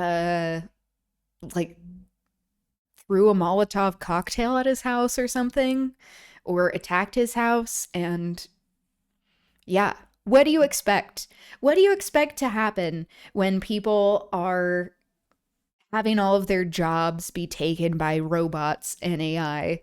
And he also sexually abused his sister growing up, something we recently found out. They are abusers and predators in every single way. It's not surprising when we find out these things because of how they have gotten their wealth in the first place. Played 3 different versions of it happening to music. There's no moral debate, no quandary. I agree. Do it like it, and then in construction of Nazi, then violence is justified. Liberals have always had this base paradox of their anti-ideology tolerance of limited intolerance. If sponsor isn't actively doing anything, then we aren't justified in physically stopping him from doing anything, no matter that he now admits that he won't be going public without protection as a result, which is a good thing. I agree. That is why leftists are better at fighting Nazis. That's why it wasn't Weimer liberalism but Stalinist leftism that destroyed Nazism. All right. Now we gotta be a little bit. It's a risk reward thing, right? If Yeah, you're willing now to we're do if you're willing to do the time, if you get busted, which I think a lot of people are, it's worth punching people like Richard Spencer in the face. Right. I mean, but that's kind of like my general feeling about the black bloc. I mean, I have mixed feelings about it because I do question. I got my start, the first protests I went to, and I was, like 14, were globalization type protests in the early aughts where, those guys would be there and they would, they'd break a Starbucks window or whatever. In some ways it's like, if I'm not doing that, I don't want to advocate for other people doing that. But I'm also not interested in like pearl clutching about it. I think that if you're going to go out and, this is the other paradox that also happened during the campaign. I mean, people really started to confront Trump supporters. And then, liberals who were the most like freaked out about the sort of fascist threat of Trump. And this is a extraordinary image of something that happened in DC over the weekend, which is up on screen right now, of a limo that was torched. We the people spray painted on it. This is another black bloc move. Fierce. But, people going and physically confronting Trump protesters. And then the same liberals that did the like, these are fascists, all of a sudden we're like, well, I don't know, guys. You got to respect people's freedom of speech. I mean, look. Yeah. He is also displaying that mindset a little bit with what he said about protests of like, I didn't like seeing them like break windows and stuff. Having my own journey with exiting liberalism and being a leftist, being a radical leftist. It's like,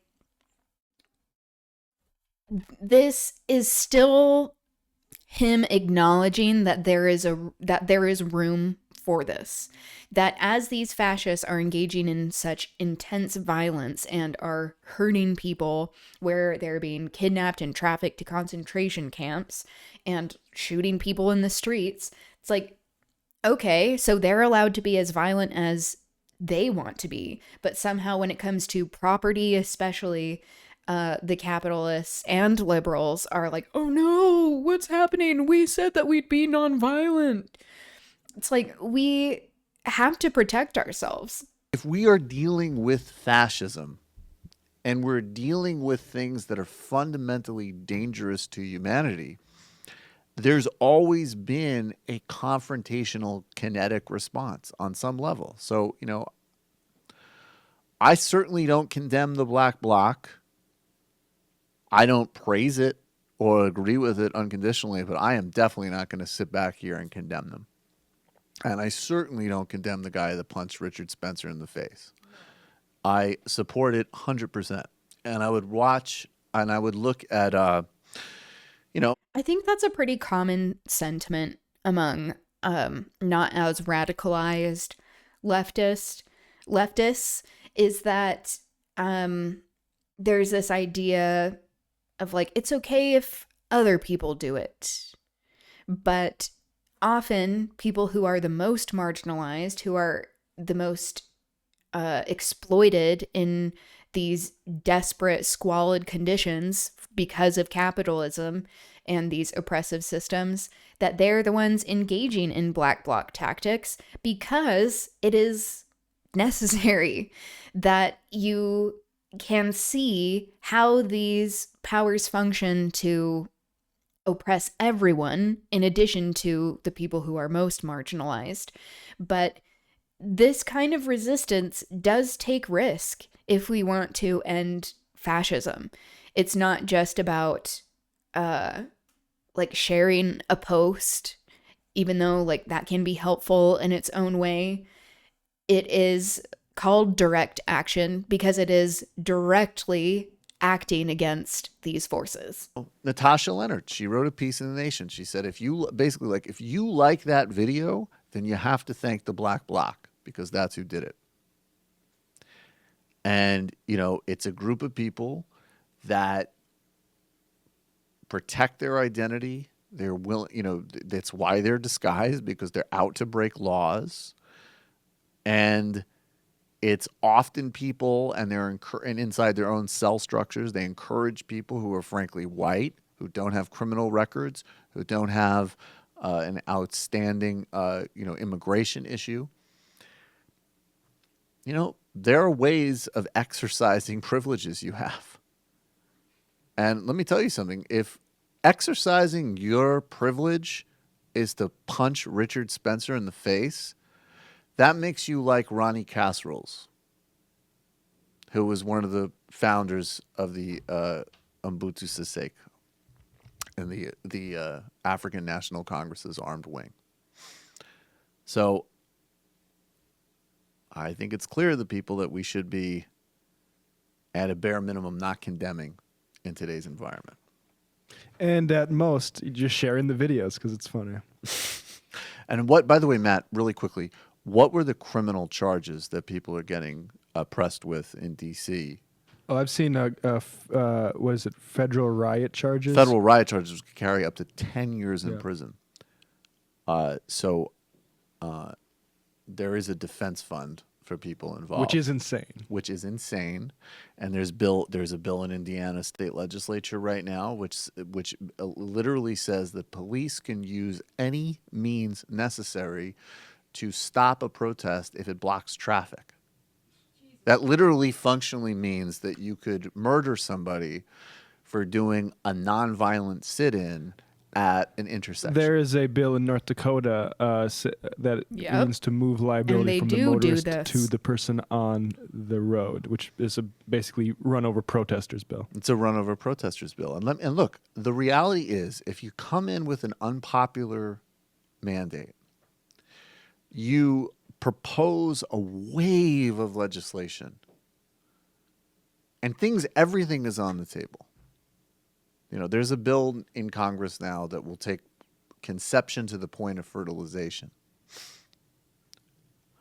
So what do you have to do when they know that this is going to be met with protest? This isn't just going to be met with Chuck Schumer going on the Senate floor and saying, oh, we condemn it. People need to protest. People need to be out there. I think in an American context, historically, the most effective are nonviolent direct actions. We see that in North Dakota. We see that going back to the civil rights movement. We see that with climate protesters on Keystone. So what do they have to do? They have to criminalize it. And this was another reason why, it's like, again, this is another reason why a conversation about BDS matters in the United States. Revolts, regardless of where you are in the Israel-Palestine debate. Regardless of whether you support two states or one state bilateral democracy, or you're more or less critical, when you move to criminalize BDS, which is a nonviolent movement, you can disagree with it, you can hate its aims, blah, blah, blah, but it is a nonviolent movement that is saying we need to exercise economic and cultural pressure to change a policy. That was the harbinger of what we're about to see here. Hey, it's Sam Cedar. Why don't you subscribe to this channel? You can do so right... He's so young. Right over here. Subscribe. He looks so young. Okay. I wanted to play this video of Black Bloc Brazil. It is a compilation of some people engaging in Black Bloc tactics.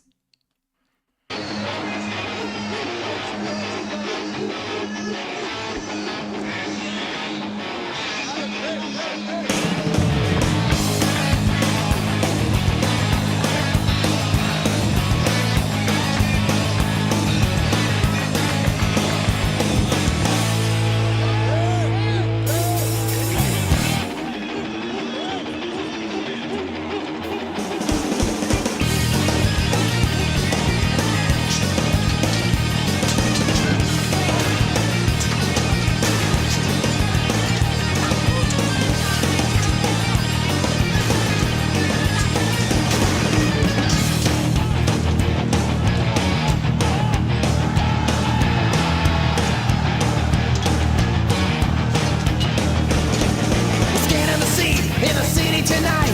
We're looking for you to start up a fight. There's an evil feeling in our brains, but it's nothing new. No, it drives us insane. Running on our way, you will pay 1,000 deaths. Running on our way, you will pay 1,000 deaths. Seek and destroy. I just hopped on a scooter and went to grab shawarma style food. Oh, I love shawarma. Felt so badass, especially growing up hearing my dad hopped on a motorcycle, traveled all around Bangladesh. Love. Provided by my city and a business. That's cool. Love that. It is really so daisy, like biking, like having a motorcycle or a scooter. Like that is so Daisy culture. I love that. And I hope your shawarma is good. Oh, that's making me hungry. Seek and destroy. Seek and destroy. I'm just like seek and destroy.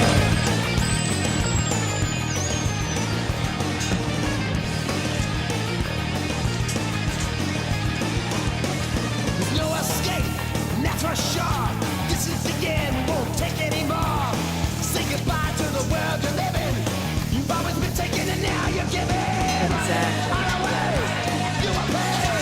My name's Jessica. On our way, you will pay 1,000 deaths. Seek and destroy. Okay, so we get the idea. It's making my cats hungry too. Oh, they're so cute. Okay. I would like to move on to Zoe Baker, a anarchist, a trans anarchist, who wrote this book, Means and Ends, The Revolutionary Practice of Anarchism in Europe and the United States. They don't meow for food, though, to my chagrin. What is your feeding schedule for them? We have automatic feeders for ours, but because, like, otherwise, if we don't feed them at the exact same time, they'll, like, freak out. They will meow incessantly, even. I'm intrigued by what your strategy is. Okay. I'm going to read the introduction to this book, or this first part of the introduction, because the intro is kind of long. This pertains to what we have just been talking about. The history of capitalism in the state is the history of attempts to abolish them and establish a free society without domination and exploitation. Revolutionary workers in the 19th and early 20th centuries believed that another world was possible. It is still possible today. One of the main social movements that attempted to overthrow capitalism in the state during the 19th and early 20th centuries was anarchism. Members of the historical anarchist movement not only attempted to change the world, but also produced an elaborate body of ideas that guided their actions. This book is concerned with explaining what their ideas were. Historians sometimes unearth old ideas from the past because they are an interesting way of gaining insight into a different time and place. This is not my principal motivation. I wrote this book because I want to live in a society in which everyone is free. That seems like a good idea. A good reason to do that. I am convinced that if we are to achieve this goal, it is important to know the history of previous attempts to do so. Yes, my hope is that through learning about how workers in the past sought to emancipate themselves, workers alive today can learn valuable lessons and develop new ideas that build on the ideas of previous generations. Around 6:30 a.m. and 7:30 p.m. Oh, okay. So the twice a day strategy. How to define anarchism is a contentious topic, yes. and will be discussed in depth in Chapter 1. For the purposes of this book, it will be understood as a form of revolutionary anti-state socialism that first emerged as a social movement in the late 19th century Europe within the International Working Men's Association between 1864 and 1872, and the subsequent Saint-Imier International between 1872 and 1878. During and after its birth as a social movement, it spread rapidly to North America, South America, Asia, Oceania, and parts of Africa through transnational networks, print media, and migration flows. I will focus exclusively on anarchist collectivists, anarchist communists, and anarchists without adjectives who were agnostic about the nature of the future society but advocated the same strategy as anarchist collectivists and anarchist communists. I do not claim that this is the one true form of anarchism. It is only the kind of anarchism I am focusing on. Anarchism, so understood, is one of the largest movements in the history of socialism. According to the historian Benedict Anderson, international anarchism was the main vehicle of global opposition to industrial capitalism, autocracy, latifundism, and imperialism during the late 19th century. Even the hostile Marxist historian Eric Hobsbawm is forced to concede that between 1905 and 1914, the main body of Marxists belonged to increasingly reformist, social democratic political parties, while the bulk of the revolutionary left was anarcho-syndicalist, or at least much closer to the ideas and the mood of anarcho-syndicalism than to that of classical Marxism. The vast amount of theory that the anarchist movement produced can be broken down into 5 main elements. I feed them raw food, otherwise. I really like the idea of an automatic feeder. We do it 3 times a day, but I hear raw food is better for them. Like, we have little kibble in it, but it's not as good as the food that you're probably giving yours. I'm intrigued, though, what kind of food you're giving them. I know that you're doing the spirulina goat milk, and they like that. I need to look into that. Okay, here are the 5 elements. 1. A theoretical framework for thinking about humans, society, and social change. 2. A set of ethical principles that form the value system of anarchism. 3. An analysis and critique of existing social relations and structures in terms of their failure to promote these ethical principles. 4. A vision of alternative social relations and structures that are achievable and would actually promote these ethical principles. 5. A series of strategies which are consistent with the ethical principles for abolishing existing social relations and structures in favor of the proposed alternative social relations and structures. Fully explaining each aspect of anarchist theory and how these ideas changed over time and varied around the world goes far beyond the scope of what a single book can hope to achieve. The aim of this book is narrower. I shall rationally reconstruct the revolutionary strategies of anarchism within Europe and the United States between 1868 and 1939. It is important to note that this exclusive focus on one part of the world is an artificial construction. The real historical anarchist movement was constituted by transnational networks, yes, that operated at a global scale and enabled ideas and people to flow between continents. The movements in different countries were so interconnected that a complete history of anarchism in Europe and the United States necessarily includes the history of anarchism in Latin America, Asia, Africa, and Oceania, and vice versa. The true history of anarchism can only be written as a global history. My book is a contribution toward this global history, but only covers a small fragment of it.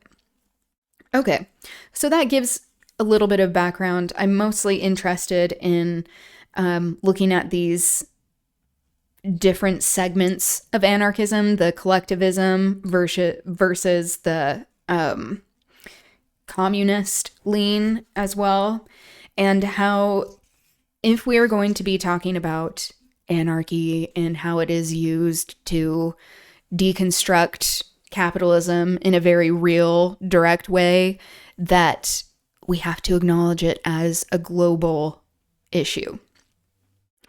Okay. So, Moving on to Rousseau, I want to show this video, Jean-Jacques Rousseau, that gives a little bit of more information on his theory, political theory, and then I'm going to finish reading the essay that we started reading last week that helped inspire these types of anarchy tactics that were employed by French revolutionaries and how it inspired these larger movements outside of the French Revolution. Oh, I need to step out for a sec. I'm going to play this, but I'll be right back.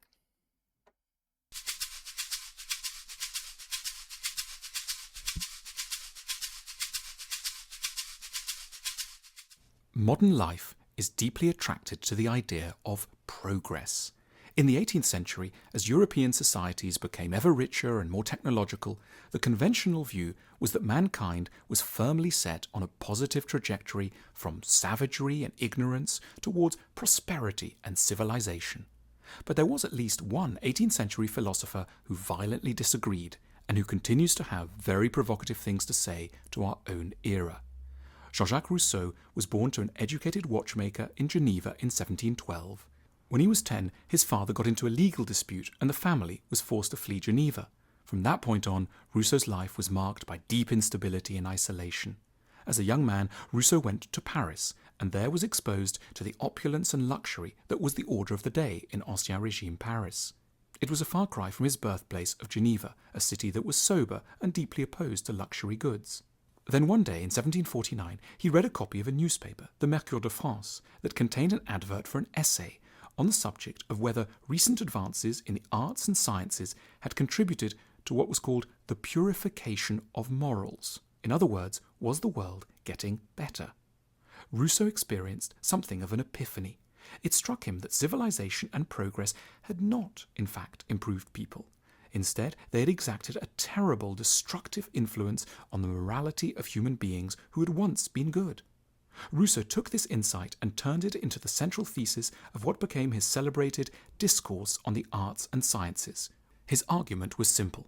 Individuals had once been good and happy, but as people had emerged from their pre-social state and joined society, they had become plagued by vice and sin. In this work, and in its twin, the Discourse on the Origins and Foundations of Inequality, Rousseau went on to sketch what it would have been like at the beginning of history, an idyllic period that he called the state of nature. A long time ago, when men and women lived in forests and had never entered a shop or read a newspaper, the philosopher pictured people more easily understanding their own minds and so being drawn towards essential features of a satisfied life, a love of family, a respect for nature, an awe at the beauty of the universe, a curiosity about others, and a taste for music and simple entertainments. The state of nature was moral and guided by spontaneous pity, empathy for others and their suffering. So what was it about civilization that Rousseau thought had corrupted people and led to moral degeneracy? Rousseau claimed that the march towards civilization had awakened in people an unhealthy form of self-love, amour-propre he called it, something that was artificial and centered around pride, jealousy and vanity. Rousseau argued that this destructive form of self-love had emerged as people had moved into cities and there had begun to compare themselves to others and created their identities solely by reference to their neighbours. Civilized people had stopped thinking about what they wanted and they felt and merely imitated other people, entering into ruinous competitions for status and money and losing sight of their own sensations. Rousseau is forever associated with the term noble savage because it was his work that described the innocence and morality of our ancestors and contrasted it with modern decadence. At the time Rousseau was writing, European society was fascinated by the plight of the native North American tribes. Yeah, so to be clear, this portrayal is still from a colonizer white supremacist lens. Him saying the noble savage that has been used to justify genocide and violent means to acquire land and for ethnic cleansing. So we have to acknowledge that how he is viewing it as this like sort of ideal state while still speaking down in reference to indigenous people. So this will also come up in the essay. So just want to throw that out there. Reports of Indian society drawn up in the 16th century had once described the Indians as materially simple, but psychologically very rich and interesting. Communities were small, close-knit, egalitarian, religious, playful, and martial. However, within a few decades of the arrival of the Europeans, the status system of Indian society had been revolutionized through contact with the technology and luxury of European industry. Indians now longed for guns, alcohol, beads, and mirrors. Rates of suicide and alcoholism had risen, communities were fracturing, and factions were squabbling. The modern world had ruined the lives of people who had once lived happily in the state of nature. Rousseau's interest in natural goodness made him very interested in the idea, though not quite the reality, of children. In 1762, he wrote Emile, or On Education, perhaps the most successful book ever written about how to raise children. Rousseau suggested that children were born naturally good, and that the key to raising them was therefore always to prevent their corruption by society. This idea was widely influential. Parents who had before this time seen their children as wicked or at best as blank slates now viewed them as founts of wisdom and tried to give them a childhood full of play and visits to forests and lakes. Rousseau became the inventor of child-centered education. He was also a great proponent of breastfeeding, declaring, "Let mothers deign to nurse their children, and morals will reform themselves. Nature's sentiments will be awakened in every heart, and the state will be repeopled." It was, he knew, a bit of a hyperbole, but it spurred a wave of breastfeeding even among the wealthy who'd long disdained the practice. Artists rushed to paint and honour the new vogue for breastfeeding. Because Rousseau so closely valued human beings in their original state, it followed that in the novels he wrote, Rousseau also constantly celebrated intense feelings rather than great deeds or social. Which is interesting, that like a dude is advocating for breastfeeding. But, I mean, there is science to support that breastfeeding helps with bonding between a parent and a child. So, but there weren't as many opportunities for women who probably thought this to be writing and published and actually listened to. Events. In his novel Julie, written in 1761, Rousseau depicted the excitement and anguish of an upper-class woman caught in a love triangle between her sensitive tutor and her boring but socially sanctioned aristocratic match. Rousseau's contemporaries might have seen Julie as unwise and her feelings as a passing fancy, but Rousseau painted her love in a higher light. He urged us to see its grandeur, depth, and honour. In his writings about his own life, Rousseau was similarly romantic, or what one might unkindly call self-absorbed. In his famous Confessions, one of the first ever autobiographies, Rousseau spent pages exploring his inner life, how frustrating he found shopping, the surprising feeling of tenderness for his ex's new partner, or the joys of gardening. To him, these... Shopping. How he didn't like shopping. I mean, same. I love clothes, but I do not like going into retail stores. I worked retail, and it just is exhausting. The one thing that not one thing, but I guess one of the benefits that I liked about working retail is that when people would return things that they didn't want, often they would be much cheaper and they would go like straight to the sale rack, and I would have like first dibs. So that's honestly where I have a lot of my clothes now, is from that strategy. Weren't trivial or self-absorbed topics. They were part of an important task to show what living is like on the inside. I have conceived of a new genre of service to render to man, he boasted, to offer them the faithful image of one amongst them in order for them to learn to know themselves. Rousseau died in 1778, aged 66. His reputation has continued to grow. He was, from beyond the grave, one of the heroes of the French Revolution, and he became an icon to a great many artists and writers of the 19th century. Rousseau can be considered as one of the founding figures of what we now know as the Romantic movement, an ideology responsible for valuing the primitive over the civilized, the child over the adult, the passionate lover over the calmly loyal spouse. The modern world, despite its addiction to status, machinery, and capitalist values, in many ways continues to be profoundly romantic in its heart. Virgin Mobile It's astonishing that so much of what we take to be common sense or just natural can directly be traced back to the work of one, not always wise, but always highly intriguing and provocative thinker.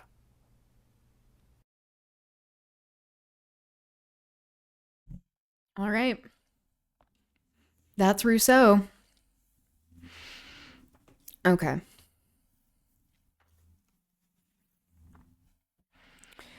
Let us finish this discourse on the origins of inequality.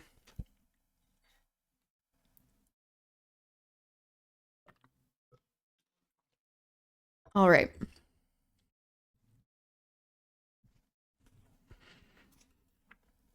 So we ended at... Oh, wait. I think we ended at that footnote. Let me just double check. The very long footnote. Okay. So long as men rested content with their rustic cabins, so long as they were satisfied with cloths made of skin of other animals, and the use of thorns and fish bones in sewing these skins together, so long as they considered feathers and shells as sufficient ornaments of dress, and continued to paint their bodies of different colors, to improve and adorn their bows and arrows to form with sharp-edged stones, their fishing boats or clumsy instruments of music. Clumsy? What? In a word, so long as they undertook such performances only as a single person could execute, and abided by such arts as did not require the joint labors of several hands, they lived free, healthy, honest, and happy, at least so far as their nature would admit of, continuing to enjoy all the pleasures of a mutual and independent intercourse. But from the instant they began to stand in need of each other's assistance, from the moment in which it appeared advantageous to any one man to possess the quantity of provisions necessary for two, all equality disappeared. You have like hoarding property and commodities. Property introduced itself. Industry became indispensable. Vast forests became smiling fields, which it was found necessary for man to cultivate with the sweat of his brow, and in which slavery and misery were seen presently to germinate and grow up with the harvest. I have a great paper on affiliate bonds, too. The mother-kid bond. Ooh! Tested through dialogue for reparations between Israeli and Palestinian youth? I love that! Yes. Could you please send that to me? I will for sure read this. Thank you. Metallurgy and agriculture were the two arts whose invention produced this grand revolution. The poets tell us it was gold and silver, but the philosophers assure us it was iron and corn, which first civilized man and ruined humankind. Thus both one and the other were unknown to the savages of America. See, again, calling people savages is very discriminatory. Just throwing that out. Who for that reason have still continued savage. There are nations also who seem to have continued in a state of barbarism while they exercised only one of these arts without the other. And one of the best reasons, perhaps, that can be given why Europe hath been, if not sooner, at least more constantly and better civilized than the other parts of the world. Better? Civilized? Ew.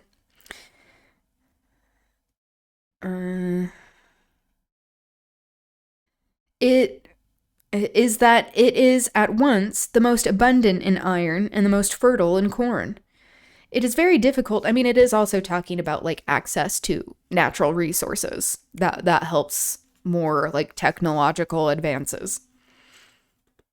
It is very difficult to conjecture how mankind first came to know the nature and use of iron, for it is impossible to suppose they should think of digging the ore out of the mine and preparing it for smelting before they knew what would be the consequence of the process.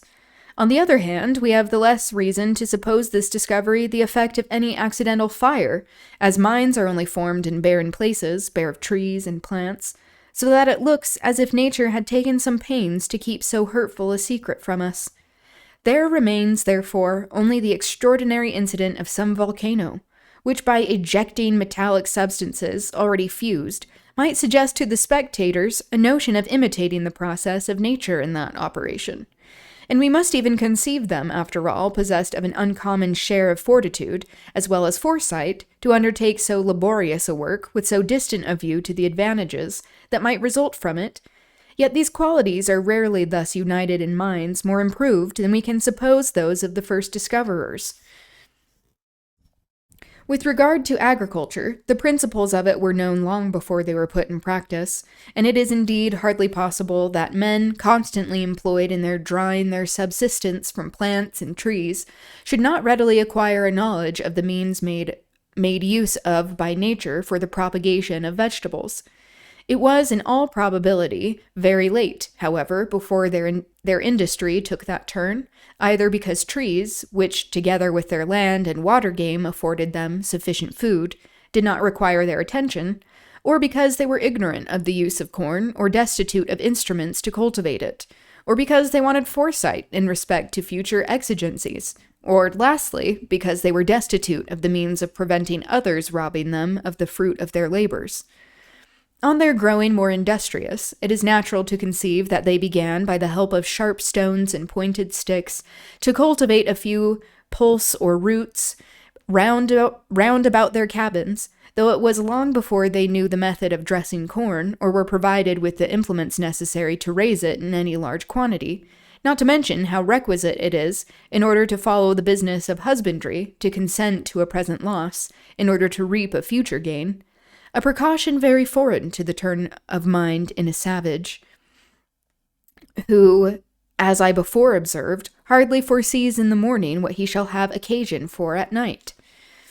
So he's talking specifically about more of like a nomadic lifestyle. And like there is evidence to show that it is a more sustainable way to be living, where it is not dominating the earth, staking claim to land and resources. But he is also doing it in a discriminatory fashion. The invention of other arts must therefore have been necessary to compel mankind to apply to that of agriculture. No sooner were artificers wanted to smelt and forge iron than other laborers were required to maintain them. While the more hands were employed in manufactures, the fewer were left to provide subsistence for all, though the number of mouths to be furnished with food continued the same. And as some required commodities in exchange for their iron, the rest at length discovered the method of making iron serve to the multiplication of commodities. By this means, the arts of husbandry and agriculture were established on one hand, and the art of working metals and multiplying the uses of them on the other. As the earth was cultivated, it was necessarily don't know why I was struggling with that. It was necessarily distributed and parceled out among the cultivators. Hence came property, and that once sold out among the cultivators. Wait, what? No, I skipped a line. Hence came property, and that once acknowledged the first rules of justice. For before everyone could be secured in the enjoyment of his own, it was necessary for him to have something to enjoy. Besides, as men began to look forward into futurity, and were all in possession, more or less, of something capable of being lost, every one of them in particular had reason to apprehend that reprisals would be made on him for any injury he might do to another. This origin is so much the more natural as it is impossible to conceive how property can be deduced from anything but manual labor. For what else can a man add to things which he does not originally create, to have any pretense to property in them? The concept of if you create a thing, that it belongs to you. The opposite of capitalism. It is the husbandman's labor alone that, giving him a title to the produce of the ground he has tilled, gives him a claim also to the land itself, at least till he hath reaped the fruits of his labor, which claim, being continued from year to year, forms a constant possession which easily transforms itself into property. When the ancients say Grotius gave to Ceres the title of legislatrix, okay, a legislator, that's a dominatrix? No, that's just a legislator. And to a festival celebrated in her honor, the name of Thesmophoria. There are a lot of words that go on to like the next line that I'm tripping over. Thesmophoria, they gave the people by that to understand that the distribution of lands was productive of a new species of right. That is to say, a right of property different from that which is deducible from the law of nature. Things being thus situated, inequality might have been kept up had the talents of individuals been all equal, and if the use of iron, for example, and the consumption of commodities had constantly held an exact proportion with each other. See, this helps. The reason I'm wanting to read this is it helps lend more insight into the development of Marxist thought and how this idea about commodities and owning property, having things, and where some people then develop this interest in having more things than other people contributes to inequality.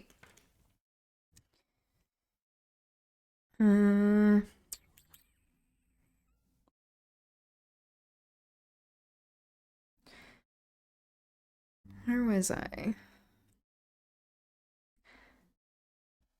And the consumption of commodities had constantly held an exact proportion with each other. But as this proportion had nothing to support it, it was soon broken through. The strongest performed the most labor, the cunningest turned his labor to best account, the most ingenious devised methods to diminish his labor, the husbandman wanted more iron, or the smith more corn, and while both labored equally, the one gained a great deal by his work, while the other could hardly support himself. Thus it is that natural inequality displays itself insensibly with that of combination, and that the difference of mankind, unfolded by that of circumstance, becomes more sensible in its effects, and begins to have an influence in the same proportion over the law of individuals. Things once arrived at this pitch, it is easy to conceive the rest. I shall not detain the reader with a description of the successive inventions of other arts, the improvements of language, the trial and employment of talents, the inequality of fortunes, the use and abuse of wealth, nor of all those particulars which attend on these, and which are easily suggested. I shall confine myself to the taking of a slight view of mankind placed in this new situation of things. Behold, then, all the human faculties developed, the memory and imagination in full play, self-love became interested, like what that video was talking about. Reason rendered active, and the mind arrived almost at the highest point of its perfection. Behold all the natural qualities put into action, the rank and condition of every man assigned him, not merely as to his share of property and his power to serve or injure others, but also to his genius, beauty, strength or address, merit or talents. And these being the only qualities capable of commanding respect, it of course presently becomes necessary to possess or to affect them. Yeah, to possess them or to have the appearance of them, which is also what a lot of people engage in, trying to look wealthier or more like well off. It became now the interest of men to appear what they really were not. To be and to seem became two things totally different. And thus from this necessary distinction sprung insolent pomp and artful knavery, with all the numerous vices that compose their train. On the other hand, free and independent as mankind were before, they were now in consequence of a multiplicity of new wants, brought under subjection, as it were, to everything in nature, and particularly to one another, each becoming in some degree a slave, even becoming a master. If rich, they stood in need of the services of others, if poor, of their assistance, even mediocrity itself not enabling them to do without each other.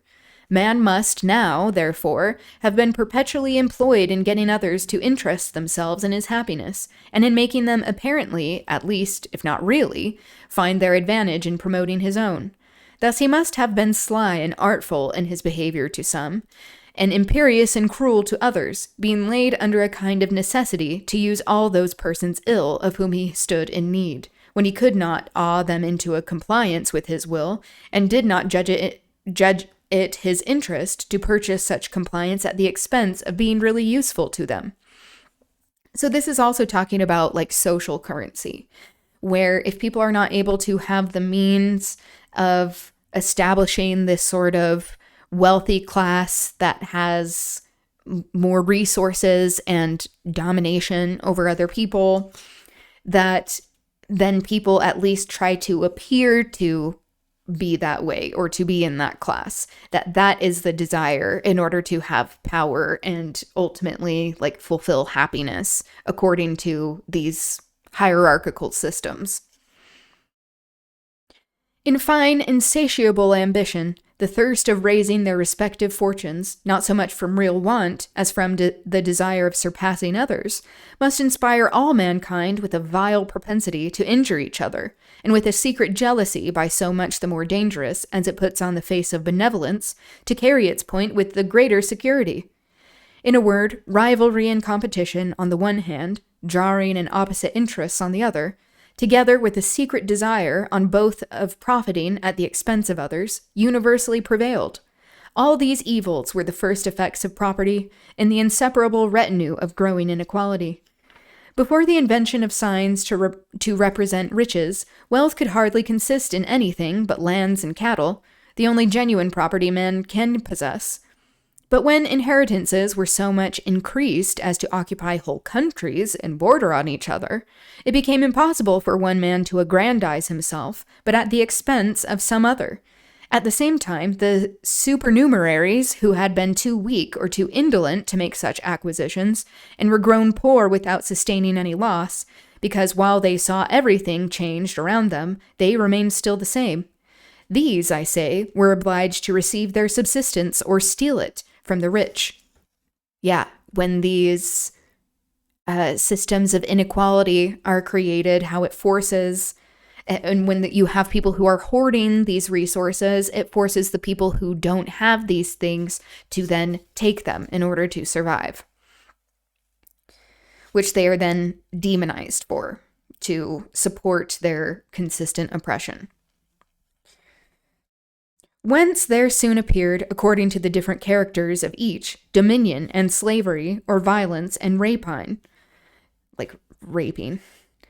The wealthy, on their part, had hardly begun to taste the pleasure of command before they disdained all others, and making use of their old slaves to acquire new, thought of nothing but subduing and enslaving their neighbors, just like those ravenous wolves which have once tasted of human flesh, despise every other food, and seek only to devour men ever after.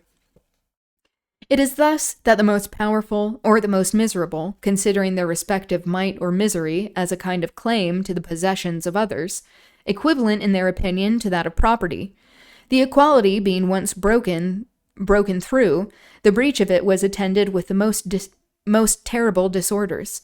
It is thus that usurpations of the rich, the thefts of the poor, and the unbridled passions of both suppressing the cries of natural compassion and the feeble voice of justice, rendered mankind avaricious, ambitious, and vicious. Oh, we're getting some rhymes in there. Between the title of the strongest and of the first occupier, occupying land, which is still a concept that exists today, as we're talking about Israel and Palestine, there arose perpetual conflicts, which never ended but in battles and bloodshed. The infant state of society thus admitted a horrid state of war, while mankind, thus harassed and depraved, were no longer capable of retreat or renouncing the fatal acquisitions they had made, but laboring, in short, by the abuse of those faculties, which do them so much honor, merely to their own confusion, brought themselves to the very brink of ruin. Yeah, so like in this desire to dominate and occupy, to have more of something than other people, how it is ultimately this kind of greed and selfishness that is ruinous. And we can also call that capitalism. Okay, we have a footnote here. It might be objected here that in such a state of turbulence and disorder, mankind would have dispersed instead of obstinately cutting each other's throats had their dispersion been limited. But in the first place, their limits would only have been those of the whole earth. And if we reflect on the great population resulting from a state of nature, we shall find that in such a state the earth would have been covered, in a very short time, with men, thus forced to keep close together. Besides, had the progress of the evil been rapid, they would have dispersed, or had it been a change suddenly effected. But they brought their fetters with them into the world. They were even in their infancy too much inured by custom to the weight of them to feel them troublesome ever after. In fine, they were accustomed to a variety of conveniences, which obliged them to herd together. It was not so easy for them to disperse now as in those early times, when no man standing in need of any other, everyone did what he liked best, without waiting for any other's consent. Okay, we have a phrase in Latin. Atonides novite mali, divesc miseresc effugere optat obes, et quae modo voverat odit. I think that's right. I don't know. Just guessing. Which means, astonished at his new misfortune, rich man and poor man, he tries to flee his riches, hating the favor he had lately prayed for. It is impossible that men should not at length reflect on a situation so wretched, and on the calamities that overwhelmed them. The rich must, in particular, have presently been made sensible how much they suffered by a constant state of war, of which they bore all the expense, and in which, though all risked their lives, they alone risked their properties. Besides, however speciously they might color over their usurpations, they knew, in fact, that they were founded on precarious and false titles, so that others might deprive them by force of what they by force acquired, without their having any room to complain of injustice. Yeah, of like the people who take things, and that's not fair, ultimately being like, no, other people, when they try to come for their stuff, are saying like, this is injustice.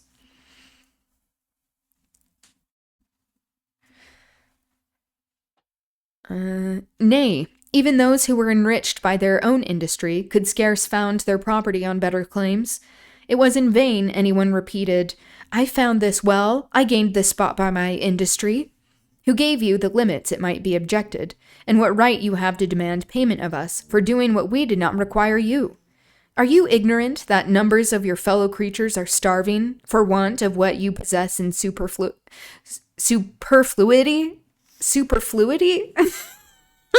This is a word that I read, but I don't know if I've said this out loud. I know superfluous, superfluity, superfluity, that's probably what it is.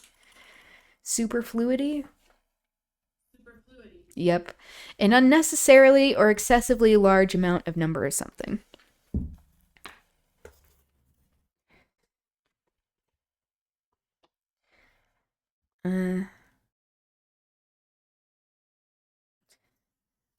Superfluity. You ought to have had the express and universal consent of mankind to appropriate to yourself more of their common subsistence than comes to your own private share. Destitute of valid reasons to justify and sufficient force to defend himself, capable of crushing individuals with ease, but easily crushed himself by a troop of banditti, one against all, and incapable, on account of mutual jealousy, to join with his equals against numerous enemies, united by common hopes of plunder, the rich man, thus urged by necessity, conceived at length the profoundest project that ever entered the mind. This was to employ in his favor the forces even of those who attacked him, to make allies of his adversaries, to inspire them with different maxims, and induce them to adore other institutions as favorable to him as the law of nature was prejudicial. With this view, With this view, after having represented to his neighbors the honor of a situation which armed every man against another, rendering their possessions as burthensome as their wants were insufferable, and in which no safety could be expected either for the rich or the poor, he readily devised plausible arguments to make them close with his design. "Let us join," said he, "to guard the weak from oppression, to lay a restraint on the ambitious, and secure to every man the possession of what belongs to him." Yeah, distributing wealth, equality. "Let us institute rules of justice and peace, to which all may be obliged to conform without exception of persons. Rules that may in some measure make amends for the caprices of fortune by subjecting equally the powerful and the weak to the observance of obligations that shall be reciprocal. Let us, in a word, instead of turning our forces against ourselves, collect them in a supreme power, which may govern us by wife laws, I don't know what that means, may protect and defend all the members of the association, repulse their common enemies, and maintain a constant harmony among us." What are wife laws?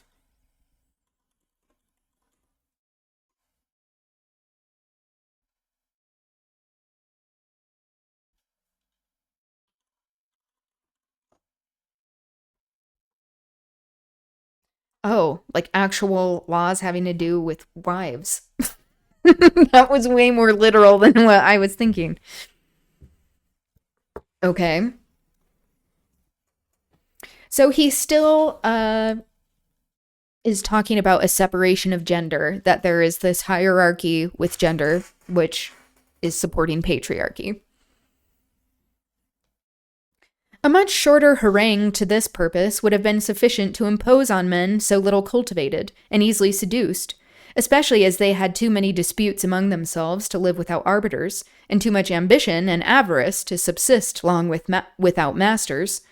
All ran headlong into the yoke in hopes of securing their liberty, for they had just wit enough to perceive the conveniences of a political establishment. They had not experience enough to enable them to foresee the dangers of it.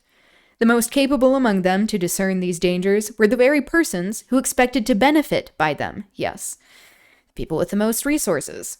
And even the most prudent of them judged it not inexpedient to sacrifice one part of their freedom to ensure the other, even as a man, dangerously wounded in his arm, parts with it, though reluctantly, to save the rest of his body. Such was, or it is natural to suppose, might have been the origin of society and laws, which added to the fetters of the poor and gave new power of dominion to the rich, which brought irretrievable destruction on natural liberty, fixed eternally the law of property and inequality, converted an artful usurpation into unalterable right, and for the advantage of a few ambitious individuals, subjected all mankind to perpetual labor, slavery, and wretchedness. Okay, we have another footnote.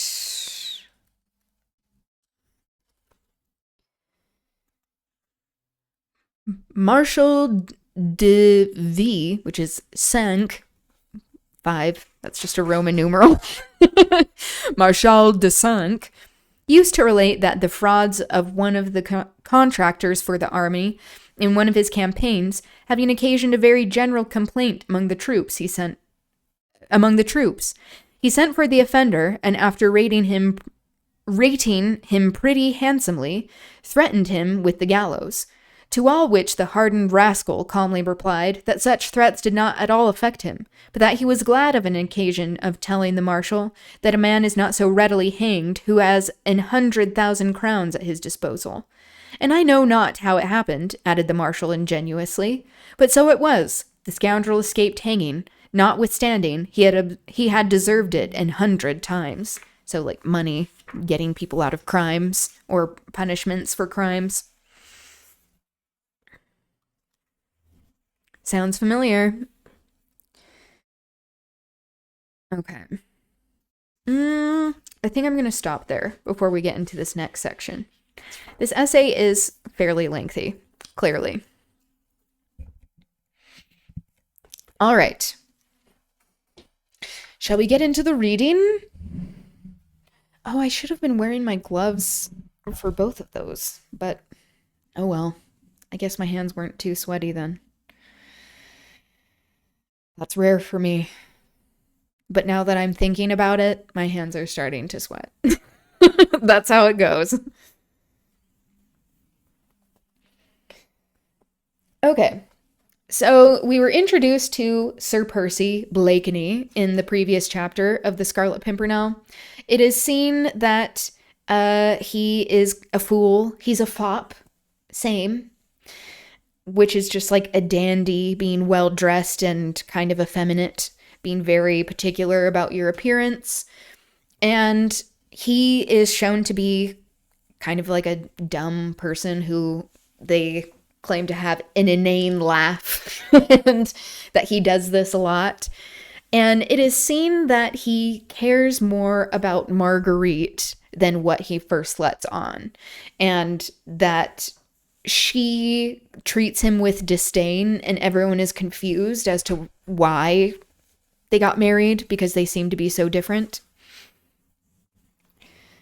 And the last we saw was that another man who was in love, Sir Andrew, saw Sir Percy look after Marguerite with desperate passion. So something's happening there that he can't fully express. Chapter 7, The Secret Orchard. Once outside the noisy coffee room, alone in the dimly lighted passage, Marguerite Blakeney seemed to breathe more freely. She heaved a deep sigh, like one who had long been oppressed with the heavy weight of constant self-control, and allowed a few tears to fall unheeded down her cheeks. Outside, the rain had ceased, and through the swiftly passing clouds, the pale rays of an after-storm sun shone upon the beautiful white coast of Kent, and the quaint, irregular houses that clustered round the Admiralty Pier. Marguerite Blakeney stepped onto the porch and looked out to sea. Silhouetted against the ever-changing sky, a graceful schooner with white sails set was gently dancing in the breeze. The Daydream it was, Sir Percy Blakeney's yacht, which was ready to take Armand Saint-Just back to France, into the very midst of that seething, bloody revolution which was overthrowing a monarchy, attacking a religion, destroying a society, in order to try and rebuild upon the ashes of tradition, a new utopia of which a few men dreamed, but which none had the power to establish. See, this is, again, having a very condescending view of revolution because of the class of the author, Baroness Orsi, and how it was viewed as, like how we've been talking about anarchy, this just chaos for chaos's sake, not to actually hold these ruling classes accountable and to actually provide more equality to people. When dealing Marx were ready to soil the fibers of our books. Otherwise, he would be turning in his grave. True. It's like we have to make a sacrifice. He's like, you care more about property, commodities, than you do about ideas? I love that. In the distance, two figures were approaching. The fishermen were approaching the Fisherman's Rest. One, an oldish man with a curious fringe of gray hairs round a rotund and massive chin, and who walked with that peculiar rolling gait which invariably betrays the seafaring man. The other, a young, slight figure, neatly and becomingly dressed in a dark, many-caped overcoat. He was clean-shaved, and his dark hair was taken well back over a clear and noble forehead. A noble forehead during this time also meant, like, a big forehead. And this comes directly from the ruling class, especially with how they would do their hair and wearing a lot of wigs without having, like, protecting their hair as well, that it, like, pushed back their hairlines. A noble forehead. Armand, said Marguerite Blakeney as soon as she saw him approaching from the distance, and a happy smile shone on her sweet face, even through the tears. A minute or two later, brother and sister were locked in each other's arms, while the old skipper stood respectfully on one side. How much time have we got, Briggs? asked Lady Blakeney. Before Monsieur Saint-Just need to go on board. We ought to weigh anchor before half an hour, your ladyship, replied the old man. I guess that's his voice. Pulling at his gray forelock. Again, pulling at the forelock of things. Best Mark's impression. Must go back to it on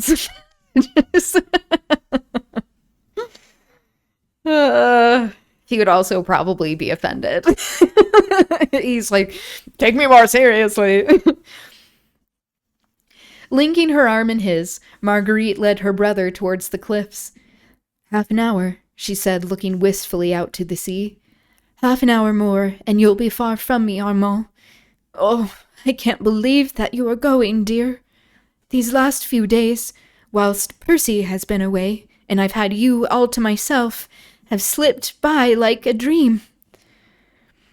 I'm not going far, sweet one, said the young man gently. A narrow channel to cross, a few miles of road. I can soon come back. Nay, 'tis not the distance, Armand, but that awful Paris. Just now? They had reached the edge of the cliff. The gentle sea breeze blew Marguerite's hair about her face, and sent the ends of her soft lace fichu waving round her like a white and supple snake. She tried to pierce the distance far away, beyond which lay the shores of France, that relentless and stern France which was exacting her pound of flesh, the blood tax from the noblest of her sons. The pound of flesh phrase comes from The Merchant of Venice. That is a Shakespeare play. It has Shylock, who is a moneylender, and he is described in very anti-Semitic tropes. But there is this idea as well of like, oh, this Jewish man, because he's Jewish, is going to do whatever it takes to get his money back. But often threatening people with violence if they did not pay people back, like that was one of the only points of recourse. They had to have people pay them back. And in The Merchant of Venice, this like idiotic, selfish nobleman refuses to pay Shylock back, and so he takes him to court, and he's like, he wants, like, I'm gonna have my pound of flesh, like I'm going to get it back one way or another. And now it means, so it's kind of taken out of context of the play, where Shylock actually had a good reason to be asking to be repaid, and the people at the time, like the noble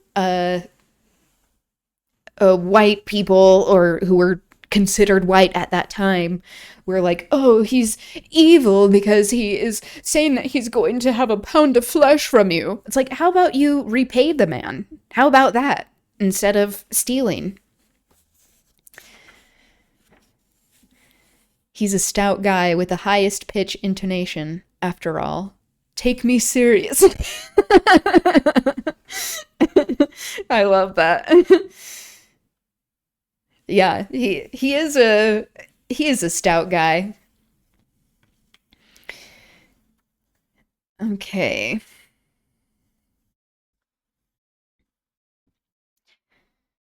Our own beautiful country, Marguerite, said Armand, who seemed to have divined her thoughts. They are going too far, Armand, she said vehemently. You are a Republican, so am I. We have the same thoughts, the same enthusiasm for liberté and equalité. But even you must think that they are going too far? Hush, said Armand instinctively, as he threw a quick, apprehensive glance around him. Ah, you see, you don't think yourself that it is safe to speak of these things here in England. She clung to him suddenly with strong, almost motherly passion. Don't go, Armand, she begged. Don't go back. What should I do if... Her voice was choked in sobs, her eyes tender blue and loving, gazed appealingly at the young man, who in his turn looked steadfastly into hers. We have a little illustration of Marguerite and her brother along these shores. I don't know if you can see that very well. There we go. That's a little better.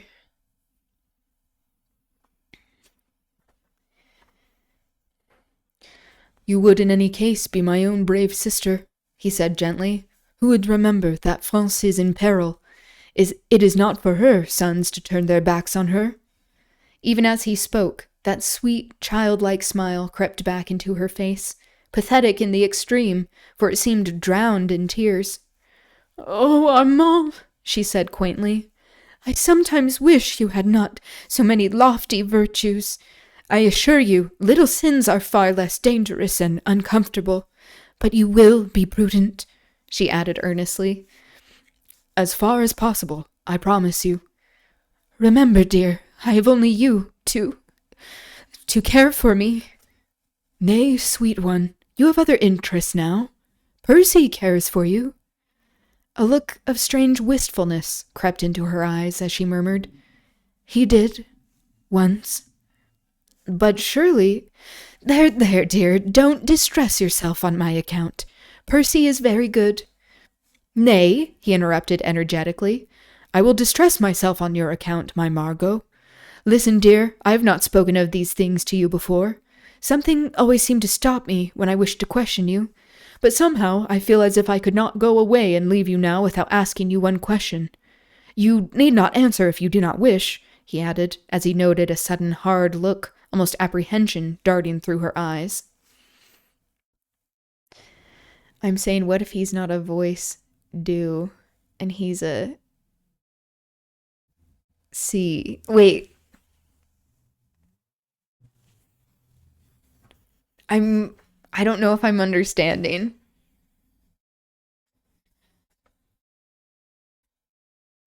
Oh, okay. Do, re, mi, fa, sol. Okay, I get it now. High pitch voice. Yes. No, as opposed to C. Okay, I understand.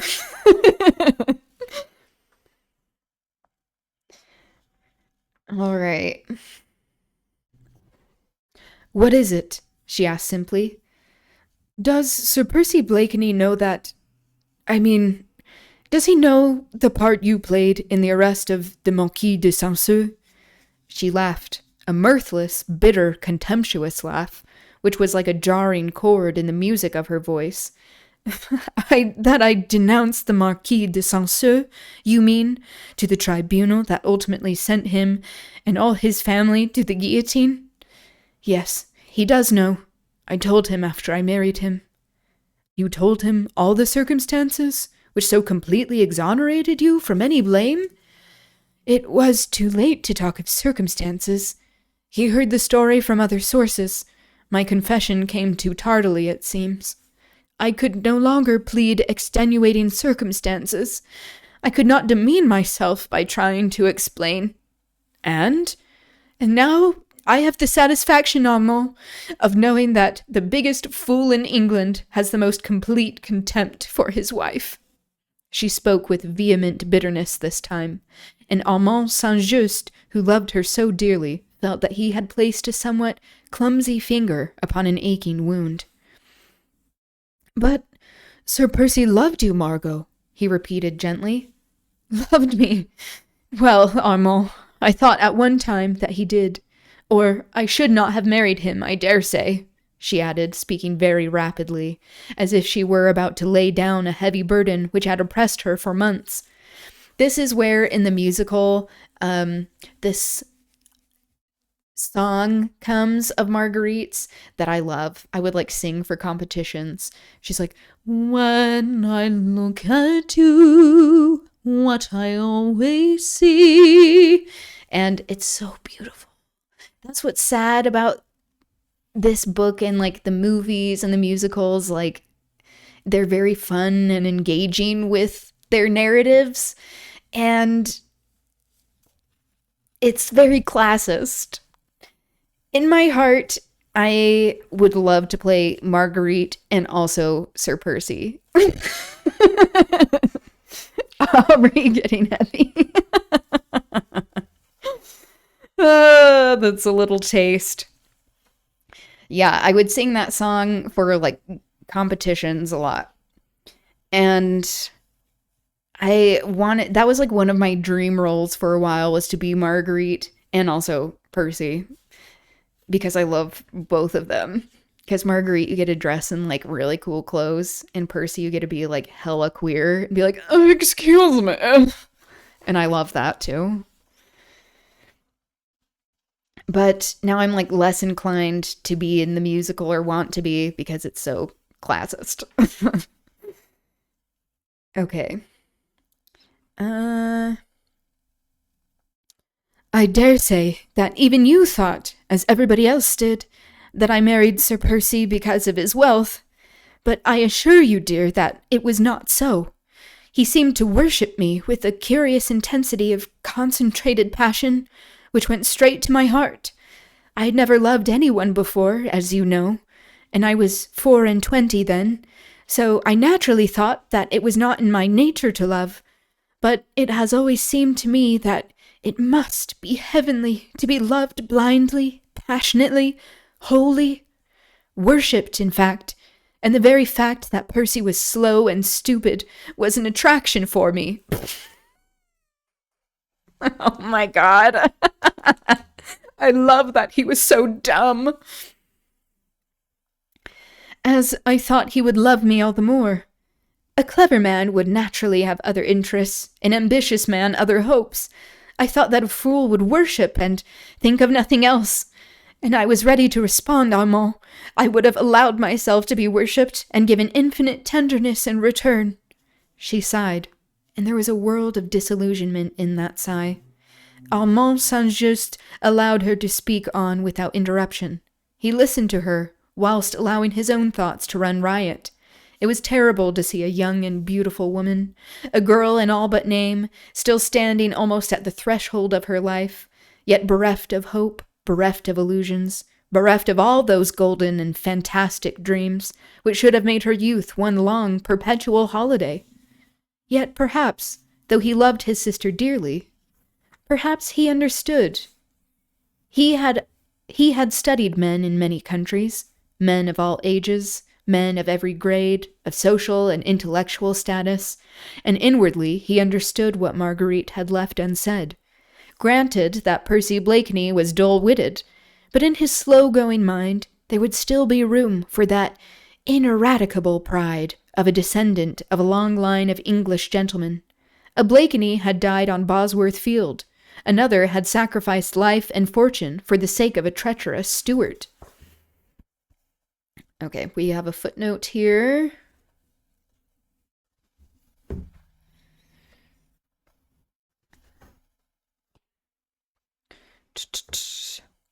Baroness Orsi wrote 2 other novels in which she treats Sir Percy Blakeney's ancestors. These are The Laughing Cavalier and The First Sir Percy. Interesting.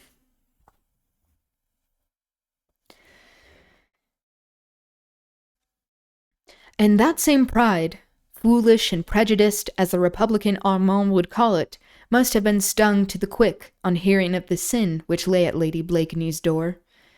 She had been hearing of the sin which... Wait, nope. I was rereading that same line. She had been young, misguided, ill-advised, perhaps. Armand knew that, and those who took advantage of Marguerite's youth, her impulses and imprudence, knew it still better. But Blakeney was slow-witted. He would not listen to circumstances. He only clung to facts, and these had shown him Lady Blakeney denouncing a fellow man to a tribunal that knew no pardon, and the contempt he would feel for the deed she had done, however unwittingly, would kill that same love in him, in which sympathy and intellectuality could never have had a part. Yet even now, his own sister puzzled him. Life and love have such strange vagaries. Could it be that with the waning of her husband's love, Marguerite's heart had awakened with love for him? Strange extremes meet in love's pathways. This woman, who had had half intellectual Europe at her feet, might perhaps have set her affections on a fool. Marguerite was gazing out towards the sunset. Armand could not see her face, but presently it seemed to him that something which glittered for a moment in the golden evening light fell from her eyes onto her dainty fichu of lace. So, crying again. She does this quite a bit. It is interesting, this note of Armand's, that he's like, oh, so once she doesn't have his love anymore, now she loves him.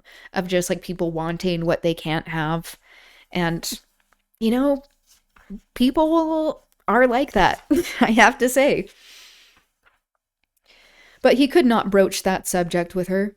He knew her strange, passionate nature so well, and knew that the reserve which lurked behind her frank, open ways. They had always been together, these two, for their parents had died when Armand was still a youth and Marguerite was but a child. He, some 8 years her senior, had watched over her until marriage, had chaperoned her during those brilliant years spent in the flat of the Rue de Richelieu. Wow, that was rough. A short distance away from the Comédie Française, the theater where Marguerite used to act. And had seen her enter upon this new life of hers here in England with much sorrow and some foreboding. For this was his first visit to England since her marriage, and the few months of separation had already seemed to have built up a slight, thin partition between brother and sister.